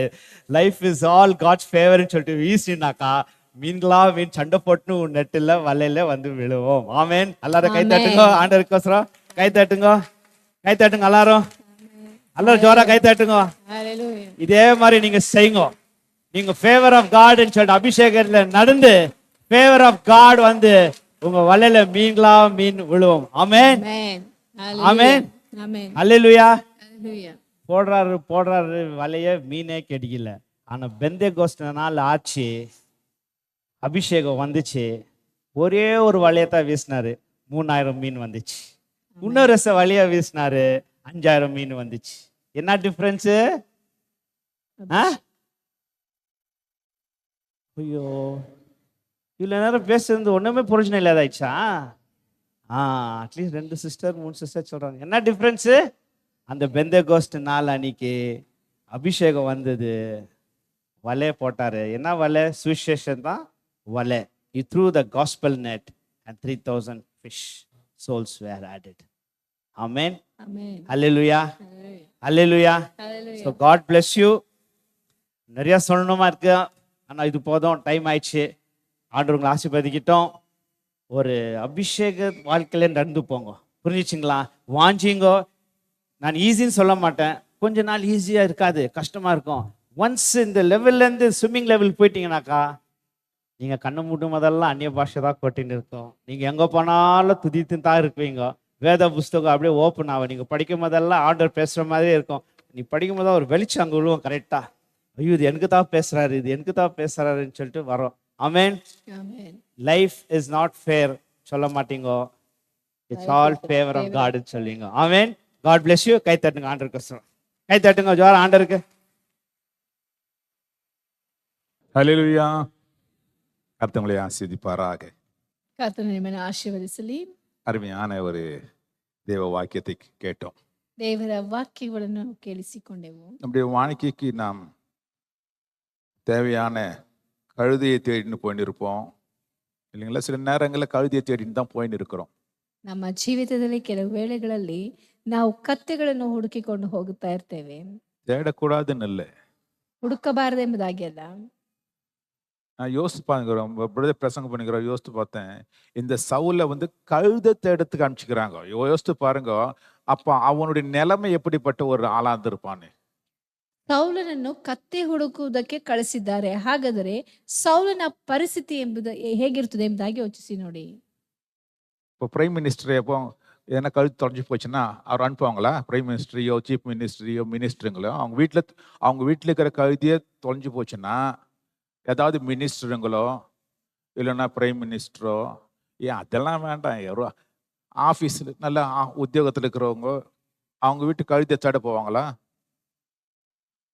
ಯಾವುದಾದ್ರೂ ಪ್ರಧಾನಮಂತ್ರಿ, ಮುಖ್ಯಮಂತ್ರಿಗಳು ಇಲ್ಲವೇ ಮಂತ್ರಿಗಳ ಮನೆಯಲ್ಲಿ ಕತ್ತೆಗಳು ಕಳೆದು ಹೋಗಿರುವುದಾದರೆ, ಇಲ್ಲ ಯಾವುದೇ ಕಚೇರಿಯಲ್ಲಿ ದೊಡ್ಡ ಅಧಿಕಾರದಲ್ಲಿರುವಂತವರ ಮನೆಯಲ್ಲಿ ಕತ್ತೆ ಹುಡುಕಿಕೊಂಡು ಅವ್ರು ಹೋಗುವುದಕ್ಕೆ ಸಾಧ್ಯ ಇದೆಯಾ? பாருங்க, லோயஸ்ட் லெவலில் அவனுக்கு ஐக்கியூ என்ன இருக்குதுன்னு கூட தெரியல. அவனுக்கு அவன் இன்டெலிஜென்ஸ் லெவலு, இந்த சவுலுடைய இன்டெலிஜென்ஸ் லெவல் என்ன லெவலோட எனக்கு தெரியல. பாருங்க, லோயஸ்ட் கழுதை தேடுறதுக்கு அவங்க வீட்டில் எவ்வளோ பேர் இருந்திருப்பாங்க. சவுலை தான் அவங்க அப்பா கரெக்டாக தேர்ந்தெடுத்து, டேய் நீ கழுதை தேடுறதுக்கு தான் லாக்கி, நீ போடான்னு அனுப்பிச்சாரு. ಅಲ್ಲಿ ಮನೆಯಲ್ಲಿ ಎಷ್ಟೋ ಜನ ಮಕ್ಕಳಿದ್ದಿರ್ಬೋದು, ಅವ್ರ ಮನೆಯಲ್ಲಿ ಬೇರೆ ಬೇರೆ ಜನ ಇದ್ದಿರ್ಬೋದು, ಆದರೂ ಸಹ ಆ ಸೌಲನ ಬುದ್ಧಿವಂತಿಗೆ, ಆತನ ಮಾತು ಇದನ್ನು ನೋಡಿ ಒಂದು ವೇಳೆ ಅವರ ತಂದೆ ನೀನು ಕತ್ತೆ ಹುಡುಕೋದಕ್ಕೆ ಸರಿ ಹೋಗಿ ಕತ್ತೆ ಹುಡ್ಕೊಂಡ್ ಬಾ ಅಂತ ಕಳ್ಸಿರ್ಬೋದು. ஹல்லேலூயா. Hallelujah. நம்ம சவுலோட மேன்மையானவங்கள நினைக்கிறீங்களா நீங்க? ಸೌಲನಿಗಿಂತ ನಾವು ಹೆಚ್ಚಿನವರು ಎಂಬುದಾಗಿ ನೀವು ತಿಳಿದುಕೊಂಡಿದ್ದೀರಾ? நம்மளும் கழுது மேய்க்கிறதுக்கு தான் லாக்கி. ನಾವು ಸಹ ಕತ್ತೆ ಮೇಯಿಸೋದಕ್ಕೆ ಸರಿ. ஹல்லேலூயா. Hallelujah. ஹல்லேலூயா. Hallelujah. ஆனா ஒண்ணு மட்டும் பிரதர் சொன்னார் பாருங்க, வேலையை கொடுத்தாங்க அப்பன், பையன் என்ன பண்ணான்? வேலையை செய்தான். ಆದ್ರೆ ಒಂದು ಮಾತ್ರ ಇಲ್ಲಿ ಸಹೋದರರು ಹೇಳಿದಂತೆ, ತಂದೆ ಕೊಟ್ಟ ಕೆಲಸಕ್ಕೆ ವಿಧೇಯನಾಗಿ ಆ ಹುಡುಗ ಕೆಲಸನು ಮಾಡ್ತಾನೆ. ஹல்லேலூயா. Hallelujah. கரெக்டா அங்க அப்பன் கண்டுபிடிச்சான், இவன் லாக்கி கழுது மேய்க்கிறதுக்கு. ஆனா இவன் அது தெரிஞ்சுக்கின பிறகு கூட சவுல் அவங்க அப்பா சொன்னபடியே போயிட்டு கழுதியை தேடுறதுக்கு போறான்னா, அவனுடைய கீழ்ப்படிதல் குணத்தை அவனை நம்ம அப்ரிஷியேட் பண்ணணும். ಆ ತಂದೆ ಬಂದು ತನ್ನ ಮಗ ಈ ಕತ್ತೆ ಹುಡುಕೋದಕ್ಕೆ ಸರಿ, ಅದಕ್ಕೆ ಯೋಗ್ಯ ಇವನು ಎಂದು ಹೇಳಿ ಕಳುಹಿಸುವಂತ ಸಮಯದಲ್ಲಿ ಸೌಲನು ಸಹ ನನ್ನನ್ನು ಕತ್ತೆ ಹುಡುಕೋದಕ್ಕೆ ಕಳಿಸಿದಾರಲ್ಲ ಎಂಬುದಾಗಿ ತಾತ್ಸಾರ ಮಾಡದಂತೆ ತಂದೆ ಹೇಳಿದಂತ ಮಾತಿಗೆ ಅವನು ವಿಧೇಯನಾಗುತ್ತಾನೆ. ಆತನ ವಿಧೇಯತೆಯನ್ನು ನಾವು ಹೊಗಳಲೇಬೇಕು. ஹல்லேலூயா. Hallelujah. ஹல்லேலூயா. Hallelujah. ரெண்டாவது சொன்னாரு, வேலை சின்ன வேலையா இருந்தாலும் கூட உங்க அம்மா அப்பா சொல்ற வேலைங்களே இல்லது உங்க ஆபீஸ்ல சொல்லுவாங்க, இதுதான் வேலை, கரெக்டா கண்டுபிடிப்பாங்க. டேய் நீ எதுக்குமே லாக்கி இல்லை, நீ இதுக்கு தான் லாக்கி, நீ போய் செய்டா அப்படின்னு சொன்னா, தயவு செய்து என்னை ஏன் கழுத தேடுறது சொன்னீங்க அப்படின்னு சொல்லாதீங்க. என்னைக்கு ஏன் இந்த மாதிரி கீழ்த்தரமான வேலைங்க தரீங்க, எனக்கு ஏன் இந்த மாதிரி வேலை தரீங்க, என்ன மேலே ஸ்டேஜ் போட்டு கையில் மைக்கு கொடுத்துருக்கலாமே, நான் எல்லாருக்கும் அட்வைஸ் பண்ற மாதிரி ஒரு பொசிஷன் கொடுத்துருக்கலாமே. அது சின்ன வேலையா இருந்தாலும் பெருசு வேலையா இருந்தாலும் கீழ்ப்படிதல் உத்தமம். ನಿಮ್ಮ ಮನೆಯಲ್ಲಾಗಲಿ ಇಲ್ಲ ಕೆಲಸ ಮಾಡುವಂತ ಸ್ಥಳಗಳಲ್ಲಾಗಲಿ ಯಾವುದೇ ಕೆಲಸವನ್ನು ಕೊಡುವಂತ ಸಮಯದಲ್ಲಿ ನನಗೆ ಯಾಕೆ ಈ ಕೆಲಸ ಕೊಟ್ರು, ಈ ಚಿಕ್ಕ ಕೆಲಸವನ್ನು ನಾನ್ ಮಾಡ್ಬೇಕಾ ಎಂಬುದಾಗಿ ನೀವು ಗೊಣಗುಟ್ಟು ಬಿಡ್ತಾ ಇರಬೇಡಿ. ಕೊಟ್ಟ ಕೆಲಸವನ್ನು ವಿಧೇಯತೆಯಿಂದ ಮಾಡುವಂತ ಸಮಯದಲ್ಲಿ ಅದರಲ್ಲಿ ನಿಮಗೆ ಆಶೀರ್ವಾದ ಉಂಟಾಗುತ್ತದೆ. ದೇವರ ವಾಕ್ಯದ ಪ್ರಕಾರವಾಗಿ ವಿಧೇಯತೆಯು ಉತ್ತಮವಾದದ್ದು. ஹல்லேலூயா. என்ன ஒரு ஆசீர்வாதம் பாருங்க. அப்படி எவன் கீழ்ப்படிந்து வரானோ, ಆ ರೀತಿಯಾಗಿ ಯಾರು ವಿಧೇಯನಾಗಿ ಬರ್ತಾನೋ அவனுக்கு தான் பாருங்க அபிஷேகம் வருது. ಅವನಿಗೆ ಮಾತ್ರವೇ ಅಭಿಷೇಕವು ಬರ್ತದೆ ನೋಡಿ. கீழ்ப்படியாம போயிருந்தா அந்த சின்ன வேலையை அசட்டப் பண்ணிட்டு அவன் தகப்பன் பேச்சுக்கு கீழ்ப்படியாதபடிக்கு அன்றைக்கு மட்டும் போயிருந்தானா, அருமையான சொன்னாருங்க பாருங்க, அவன் அபிஷேகமே கிடைச்சிருக்காது அவனுக்கு. இன்னைக்கு நீங்க ஒரு சின்ன வேலையா இருந்திருக்கலாம். வீட்டுல சொல்லுவாங்க, டேய் போடா சர்ச்சுக்கு போடா அப்படின்னு. அதோட பெரிய வேலை இருக்குது எனக்கு, இதை விட பெரிய சர்ச்சுக்கு போறதோட எவ்வளோ வேலை இருக்குது. போயிட்டு போறான். ஹலோ, ஆண்டவர் வார்த்தைக்கு கீழ்ப்படிங்க, உங்க பெற்றோங்க சொல்ற வார்த்தைக்கு கீழ்ப்படியுங்க. அதோட மேன்மை உங்களுக்கு நிச்சயமா வரும். அப்படிப்பட்டவனுக்கு தான் தேவனுடைய அபிஷேகமே வருது. ಆಮೆನ್. ಅವರು ತಂದೆ ತಾಯಿ ಹೇಳಿದಂತ ಮಾತಿಗೆ ವಿಧೇಯರಾಗಿ ನಡೆದರು.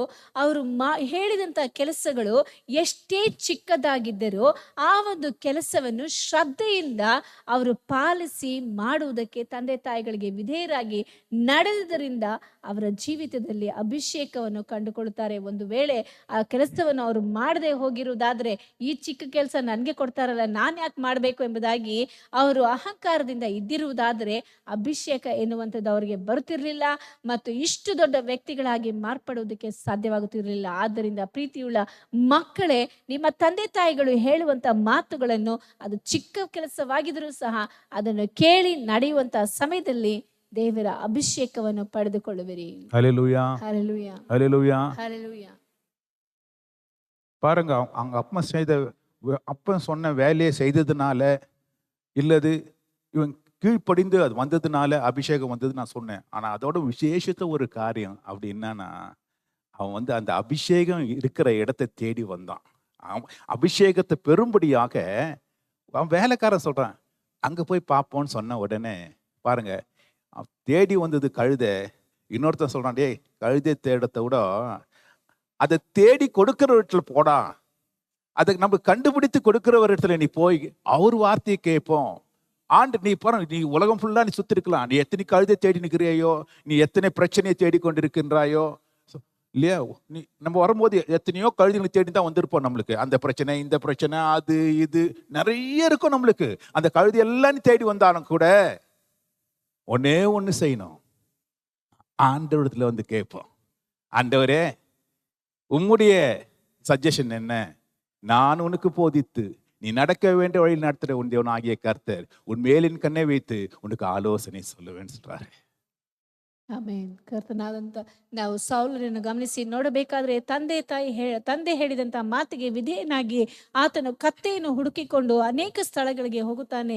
ಸಿಗದೇ ಇರುವಂತ ಸಮಯದಲ್ಲಿ ಸೇವಕನು ಹೇಳುವಂತ ಮಾತನ್ನು ಸಹ ಕೇಳಿ, ಆ ಕತ್ತೆಯನ್ನು ಯಾಕೆ ಹುಡುಕೊಂಡು ಹೋಗ್ತೀಯಾ, ಕತ್ತೆಯನ್ನು ಹುಡುಕಿ ಕೊಡುವಂತ ವ್ಯಕ್ತಿಯ ಬಳಿಗೆ ಹೋಗೋಣ ಎಂದು ಹೇಳಿದ ತಕ್ಷಣ ಆತನ ಮಾತಿಗೂ ವಿಧೇಯನಾಗಿ ಅದನ್ನು ಹುಡುಕಿ ಕೊಡುವಂತ ವ್ಯಕ್ತಿಯ ಬಳಿಗೆ, ಅಂದ್ರೆ ಪ್ರವಾದಿಯ ಬಳಿಗೆ ಬರುವಂತ ಸಮಯದಲ್ಲಿ ಅಭಿಷೇಕವನ್ನು ಪಡೆದುಕೊಳ್ಳುತ್ತಾನೆ. ಈ ಒಂದು ಬೆಳಗಿನ ಸಮಯದಲ್ಲಿ ಸಹ ನಾವು ಅನೇಕ ಕಾರ್ಯಗಳನ್ನು ಹುಡುಕಿಕೊಂಡು ಇಲ್ಲಿ ಬಂದಿರಬಹುದು.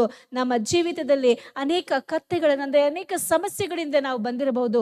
ಆ ಒಂದು ಕಾರ್ಯಗಳನ್ನೆಲ್ಲ ಬಿಟ್ಟು ದೇವರನ್ನು ಹುಡುಕುವಂತ ಸಮಯದಲ್ಲಿ, ದೇವರೇ ನನಗೆ ಮಾರ್ಗವನ್ನು ತೋರಿಸು ಎಂಬುದಾಗಿ ಆತನನ್ನು ಬೇಡಿಕೊಳ್ಳುವಾಗ ಆತನು ಹೇಳುತ್ತಾನೆ, ನಾನು ನಿನಗೆ ಬೋಧಿಸಿ ನೀನು ನಡೆಯಬೇಕಾದಂತ ಮಾರ್ಗದಲ್ಲಿ ನಿನ್ನನ್ನು ನಡೆಸುವಂತ ದೇವರು ಎಂಬುದಾಗಿ ಆತನು ನಿನಗೆ ಉಪದೇಶ ಮಾಡುವಂತವನಾಗಿದ್ದಾನೆ. ஹல்லேலூயா, ஹல்லேலூயா, ஹல்லேலூயா. பாருங்க, உலகத்துல எவ்வளவோ கழுதை இருக்குது, தினம் ஒரு கழுதையை தேடின்னு போயின்னு இருக்கிறோம். ஆனா ஞாயிற்றுக்கிழமைன்னு ஒரு டே இருக்குது, அன்னைக்கு தான் அந்த சாமுவேல் வருவார். அந்த இடத்துல சாமுவேல் ஒரு நாள்ல இன்னைக்கு சாமுவேல் வருவாரு அப்படின்னு கேள்விப்படுறோம். சொல்றாங்க, எப்பப்பா வருவாரு? இன்னைக்கு வருவார்ப்பா, நிச்சயமா இன்னைக்கு வருவாரு, ஞாயிற்றுக்கிழமை நீ நிச்சயமா வருவாரு, அவர் தேவ ஆலயத்துக்குள்ள வருவாரு, அவர் நீ நடக்க வேண்டிய வழியை உனக்கு சொல்லுவாரு, நீ நீ உனக்கு கிடைக்க வேண்டிய கழுதியும் அவர் காட்டுவாரு. ஹல்லேலூயா. எத்தனை பேரு ஞாயிற்றுக்கிழமை அசட்டை பண்ணிட்டு போறோம். ஆனா வெளியில போய் கழுதை தேடி நிக்கிற, உள்ள வந்து ஆலயத்துக்குள்ள கடந்து வந்து நீ ஆண்டவரத்துல கேட்டீங்கன்னா உன் கழுதை எங்க இருக்குது அது தானா வந்துடும். நீ ஒண்ணு தேடி போன்ற அவசியமே இல்லை, அது கிடைச்சிடுச்சு. என்ன சொன்னாரா? அது கிடைச்சிடுச்சு.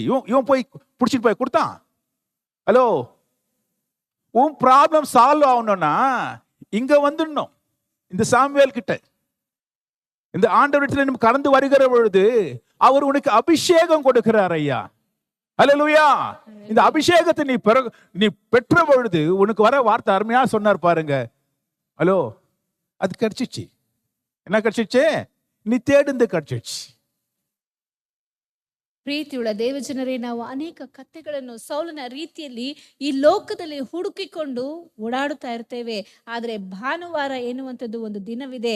ಅಲ್ಲಿ ಸೌಲನಿಗೂ ಹೇಳಿದಂತ ಮಾತು, ಇಲ್ಲಿ ದೇವರ ಸೇವಕನಿದ್ದಾನೆ, ಪ್ರವಾದಿಯು ಇಲ್ಲಿ ಬರುತ್ತಾನೆ, ಆ ಒಂದು ಸ್ಥಳಕ್ಕೆ ನಾವು ಹೋಗೋಣ ಎಂದು ಹೇಳುವಂತ ಸಮಯದಲ್ಲಿ ಸೌಲನು ಆ ಸೇವಕನ ಮಾತಿಗೆ ವಿಧೇಯನಾಗಿ ಹೋಗುತ್ತಾನೆ. ಅದೇ ರೀತಿಯಾಗಿ ಭಾನುವಾರ ಎನ್ನುವಂಥದ್ದು ಬರುತ್ತದೆ.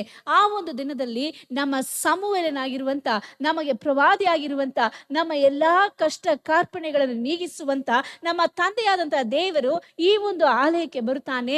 ಆ ಒಂದು ಸಮಯದಲ್ಲಿ ನಾವು ಆತನನ್ನು ಹೋಗಿ ಭೇಟಿ ಮಾಡಬೇಕು ಎಂಬುದನ್ನು ಅನೇಕರು ಮರೆತು ಹೋಗುತ್ತಾರೆ. ಆದರೆ ಪ್ರೀತಿಯುಳ್ಳ ದೇವಜನರೇ, ಹೊರಗೆ ಇರುವಂತ ಕತ್ತೆಗಳನ್ನು ಹುಡುಕುವುದಕ್ಕಿಂತ ದೇವರ ಆಲಯಕ್ಕೆ ಬಂದು ಆತನ ಸನ್ನಿಧಾನದಲ್ಲಿ ಇದ್ದು ನಮ್ಮ ಕಾರ್ಯಗಳನ್ನು ಒಪ್ಪಿಸಿಕೊಡುವಂತ ಸಮಯದಲ್ಲಿ ಆತನು ತನ್ನ ಅಭಿಷೇಕದಿಂದ ತುಂಬಿಸಿ ಆತನು ನಮಗೆ ಬೇಕಾಗಿರುವುದನ್ನು ತಾನೇ ಕೊಡುತ್ತಾನೆ. ಹಾಗಾದರೆ ಇವನು ಅಭಿಷೇಕ ಪಡೆದುಕೊಂಡು ನಂತರ ಕತ್ತೆಗಳನ್ನು ಮತ್ತೆ ಹುಡುಕಿಕೊಂಡು ಹೋಗಲಿಲ್ಲ. ಕತ್ತೆಗಳು ಸಿಕ್ಕಿದವು ಎನ್ನುವಂತ ಸಂದೇಶವು ಇವನನ್ನು ಹುಡುಕಿಕೊಂಡು ಬರುವುದನ್ನು ಕಾಣುತ್ತೇವೆ. ಅದೇ ರೀತಿಯಾಗಿ ನಮ್ಮ ಜೀವಿತದಲ್ಲಿ ಕಳೆದುಕೊಂಡಿರುವಂತದ್ದನ್ನು, ದೇವರ ಅಭಿಷೇಕವನ್ನು ಪಡೆದುಕೊಳ್ಳುವಂತಹ ಸಮಯದಲ್ಲಿ ಆ ಎಲ್ಲಾ ಕಾರ್ಯಗಳು ನಮ್ಮನ್ನು ಹುಡುಕಿಕೊಂಡು ಬರುತ್ತವೆ ಎಂಬುದಾಗಿ ಈ ಒಂದು ವಾಕ್ಯಗಳಿಂದ ನಾವು ತಿಳಿದುಕೊಳ್ಳುತ್ತೇವೆ. ನಾವು ಕಣ್ಣುಗಳನ್ನು ಮುಚ್ಚಿ ಪ್ರಾರ್ಥಿಸೋಣ. அபிஷேகம் நீ தேடுகிற காரியத்தை உனக்கு கண்டுபிடித்து கொடுக்கும். ಅಭಿಷೇಕ ಎನ್ನುವಂಥದ್ದು ನೀನು ಹುಡುಕುತ್ತಿರುವಂತಹ ಕಾರ್ಯಗಳನ್ನು ನಿನಗೆ ಕಂಡು ಹಿಡಿದು ಕೊಡುವಂತದ್ದಾಗಿದೆ. ஆவியானவர் வழி இதுவே, இதிலே நடவுங்கள் என்று சொல்றானே, அந்த சத்தத்தை உனக்கு கொடுத்து கொண்டே இருப்பார். அபிஷேகம், நாம் அபிஷேகத்தினால் நிறைந்து காணப்படுவோம் என்றால் வழியை தினந்தோறும் கர்த்தர் நமக்கு காட்டிக்கொண்டே இருப்பார். ಅಭಿಷೇಕದಿಂದ ನಾವು ತುಂಬಲ್ಪಡುವಂತಹ ಸಮಯದಲ್ಲಿ ದೇವರು, ಪವಿತ್ರಾತ್ಮನು ನಮಗೆ ಪ್ರತಿ ನಿತ್ಯವೂ ಮಾರ್ಗವು ಇದೆ, ಇದರಲ್ಲಿ ನಡೆಯಿರಿ ಎನ್ನುವಂತ ಶಬ್ದವನ್ನು ನಮ್ಮ ಕಿವಿಗೆ ಹಾಕುತ್ತಲೇ ಇರ್ತಾನೆ. ஒருவேளை பிரச்சனையோடு கூட எனக்கு அந்த பிரச்சனை, இந்த பிரச்சனை, அது இருக்கிறது, இது இருக்கிறது, ஓ என்று நீ கடந்து வந்தாலும் கூட ஆண்டவர் சொல்றாரு, நீ சவுலை போல கழுதியை தேடி கொண்டு வந்தாலும் நீ என்றைக்கு அபிஷேகம் பெறுகின்றாயோ நீ திரும்பி போகிற பொழுது ராஜாவாய் போவாய். ನೀನು ಒಂದು ವೇಳೆ ನಿನ್ನ ಜೀವಿತದಲ್ಲಿ ಅನೇಕ ಕತ್ತೆಗಳನ್ನು ಹುಡುಕಿಕೊಂಡು ಇದು ಕಳೆದು ಹೋಗಿದೆ, ಅದು ಕಳೆದು ಹೋಗಿದೆ ಎಂಬುದಾಗಿ ಸೌಲನ ರೀತಿಯಲ್ಲಿ ನೀನು ಬಂದಿರುವುದಾದರೂ ಸರಿ, ದೇವರ ಸನ್ನಿಧಾನದಲ್ಲಿ ಬಂದಿರೋದ್ರಿಂದ ನೀನು ಕಳೆದುಕೊಂಡಂತ ಪ್ರತಿಯೊಂದನ್ನು ಪಡೆದುಕೊಳ್ಳುವೆ. ஹல்லேலூயா. ஆண்டவரே உமக்கு ஸ்தோத்திரம் அப்பா. எல்லா ஸ்தோத்திர துதி கன மகிமைக்கு நீனே அப்பா யோக்கியன். சுவாமி, எங்களோடு நீர் பேசினபடினாலும் உமக்கு ஸ்தோத்திரம். அநேக பிரச்சனைகளை எங்கள் தலையிலே போட்டுக்கொண்டு ஆண்டவரே வாழ்க்கையை தேடுவதிலேயே நாங்கள் கழித்து கொண்டிருக்கின்றோம். ஒரு கழுதியை தேடும்படியாக சவுல் எப்படி போனானோ அப்படியாக நாங்களும் எங்களுடைய வாழ்க்கையில இருக்கிற கழுதைகளை தேடிக்கொண்டு, பிரச்சனைகளை தேடிக்கொண்டு அதற்கு பதில் காணும்படியாக ஆண்டவரே நாங்கள் உலகம் முழுதும் கர்த்தா ஒவ்வொரு இடமாய் தேடிக்கொண்டிருந்தாலும் சுவாமி, நாங்கள் என்றைக்கு இடத்துல நாம் கடந்து வருகின்றோமோ, என்றைக்கு உம்முடைய அபிஷேகத்தினால் நிரப்பப்படுகின்றோமோ, அன்றைக்கு நீர் எங்களுக்கு ஒரு பரிபூர்ண விடுதலை கொடுக்க அப்படின்னாலும் உமக்கு ஸ்தோத்திரம் சுவாமி. எங்களை கர்த்தாவே இந்த காலை நேரத்திலே நீ அபிஷேகிக்கும்படியாய் ஜெபிக்கிறோம் ஆண்டவரே. ஓ, நீ தங்கி இருக்கிறதானே, ஸ்தாபரிக்கிறதானே இந்த தேவ ஆலயத்தை நோக்கி ஓடி வருவதற்கு ஆண்டவர் நீர் எங்களோடு நீ பேச வேண்டுமே. என் வாழ்க்கைக்கு வேண்டிய காரியங்களை இவர் தெரிவிப்பார். இவர் என்னுடைய நான் தொலைத்து விட்டுதானே காரியங்களை இவர் எனக்கு தெரிவிப்பார். நான் இழந்து போனதை நான் பெற்றுக் கொள்ளும்படியாக இவர் எனக்கு தெரிவிப்பார் என்று சொல்லி தேவ ஆலயத்திலே நாங்கள் ஓடி வருவதற்காக தேவரீர் எங்களுடைய கர்த்தா மனதை மாற்றுவீராக. எதையோ தேடிக்கொண்டு நாங்கள் நேரத்தை வீணடித்துக் கொண்டிருக்கிறோம் சுவாமி. எல்லாவற்றையும் காண்பிக்கிறவரும் கொடுக்கிறவரும் ஆண்டவரே, ஆசீர்வதிக்கிறவராயிருக்கிற நீர் ஆண்டவரே, எங்களை அபிஷேகிக்கும்படியாக நீர் காத்து கொண்டிருக்கிறபடினால் உமக்கு ஸ்தோத்திரம் அப்பா.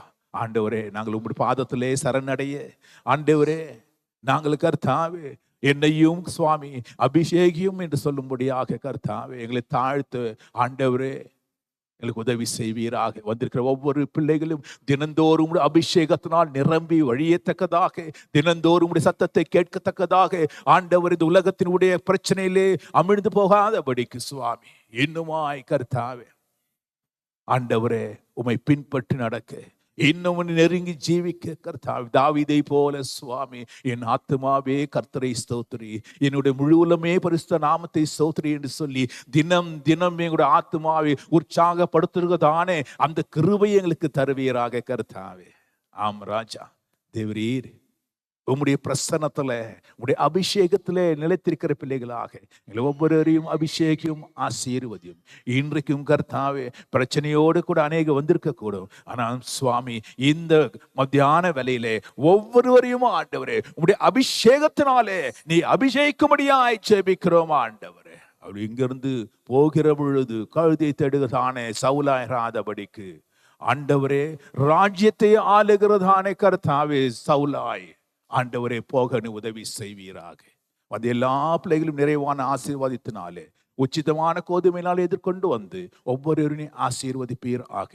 யார் யார் எந்தெந்த கவலைகள் வேதனைகள் என்று வந்திருக்கிறார்களோ ஒவ்வொருக்கும் விடுதலை தரும்படியாய் ஜெபிக்கிற விசேஷ விதத்தில் உங்களுடைய வார்த்தையை பகிர்ந்து கொண்டதான உங்களுடைய மகனை ஆண்டவரை இன்னுமாய் அபிஷேகம் ஆண்டவரை, இன்னுமாய் ஆசீர்வதி எடுத்து கர்த்தா அநேக மக்களுக்கு பிரயோஜனமாக ஆயிரம் ஆயிரம் ஆயிரம் ஆயிரமாய் கர்த்தா ஜனங்களை உம்முடைய கர்த்தாவே இடத்திலே ராஜ்யத்திலே சேர்க்கிற ஒரு மகனாய் இன்னும் அபிஷேகப்படியாய் ஜெபிக்கிறோம். எல்லா ஸ்தோத்திரம் துதியும் கன மகிமையும் உமக்கே செலுத்துகின்றோம். இயேசு கிறிஸ்துவின் நாமத்தை வேண்டிக்கிறோம் நல்ல பிதாவே, ஆமென். ನನ್ನ ಮನವೇ ಯೆಹೋವನ ಕೊಂಡಾಡು, ನನ್ನ ಸರ್ವೇಂದ್ರಗಳೇ ಪವಿತ್ರ ನಾಮத்தை ಕೀರ್ತಿಸಿರಿ. ನನ್ನ ಮನವೇ ಯೆಹೋವನ ಕೊಂಡಾಡು, ಆತನು ಮಾಡಿದ ಉಪಕಾರಗಳಲ್ಲಿ ಒಂದನ್ನೂ ಮರೆಯಬೇಡ. Amen. Hallelujah, hallelujah, hallelujah. God bless you all. ದೇವರು ನಿಮ್ಮನ್ನು ಆಶೀರ್ವದಿಸಲಿ. ಆಮೆನ್.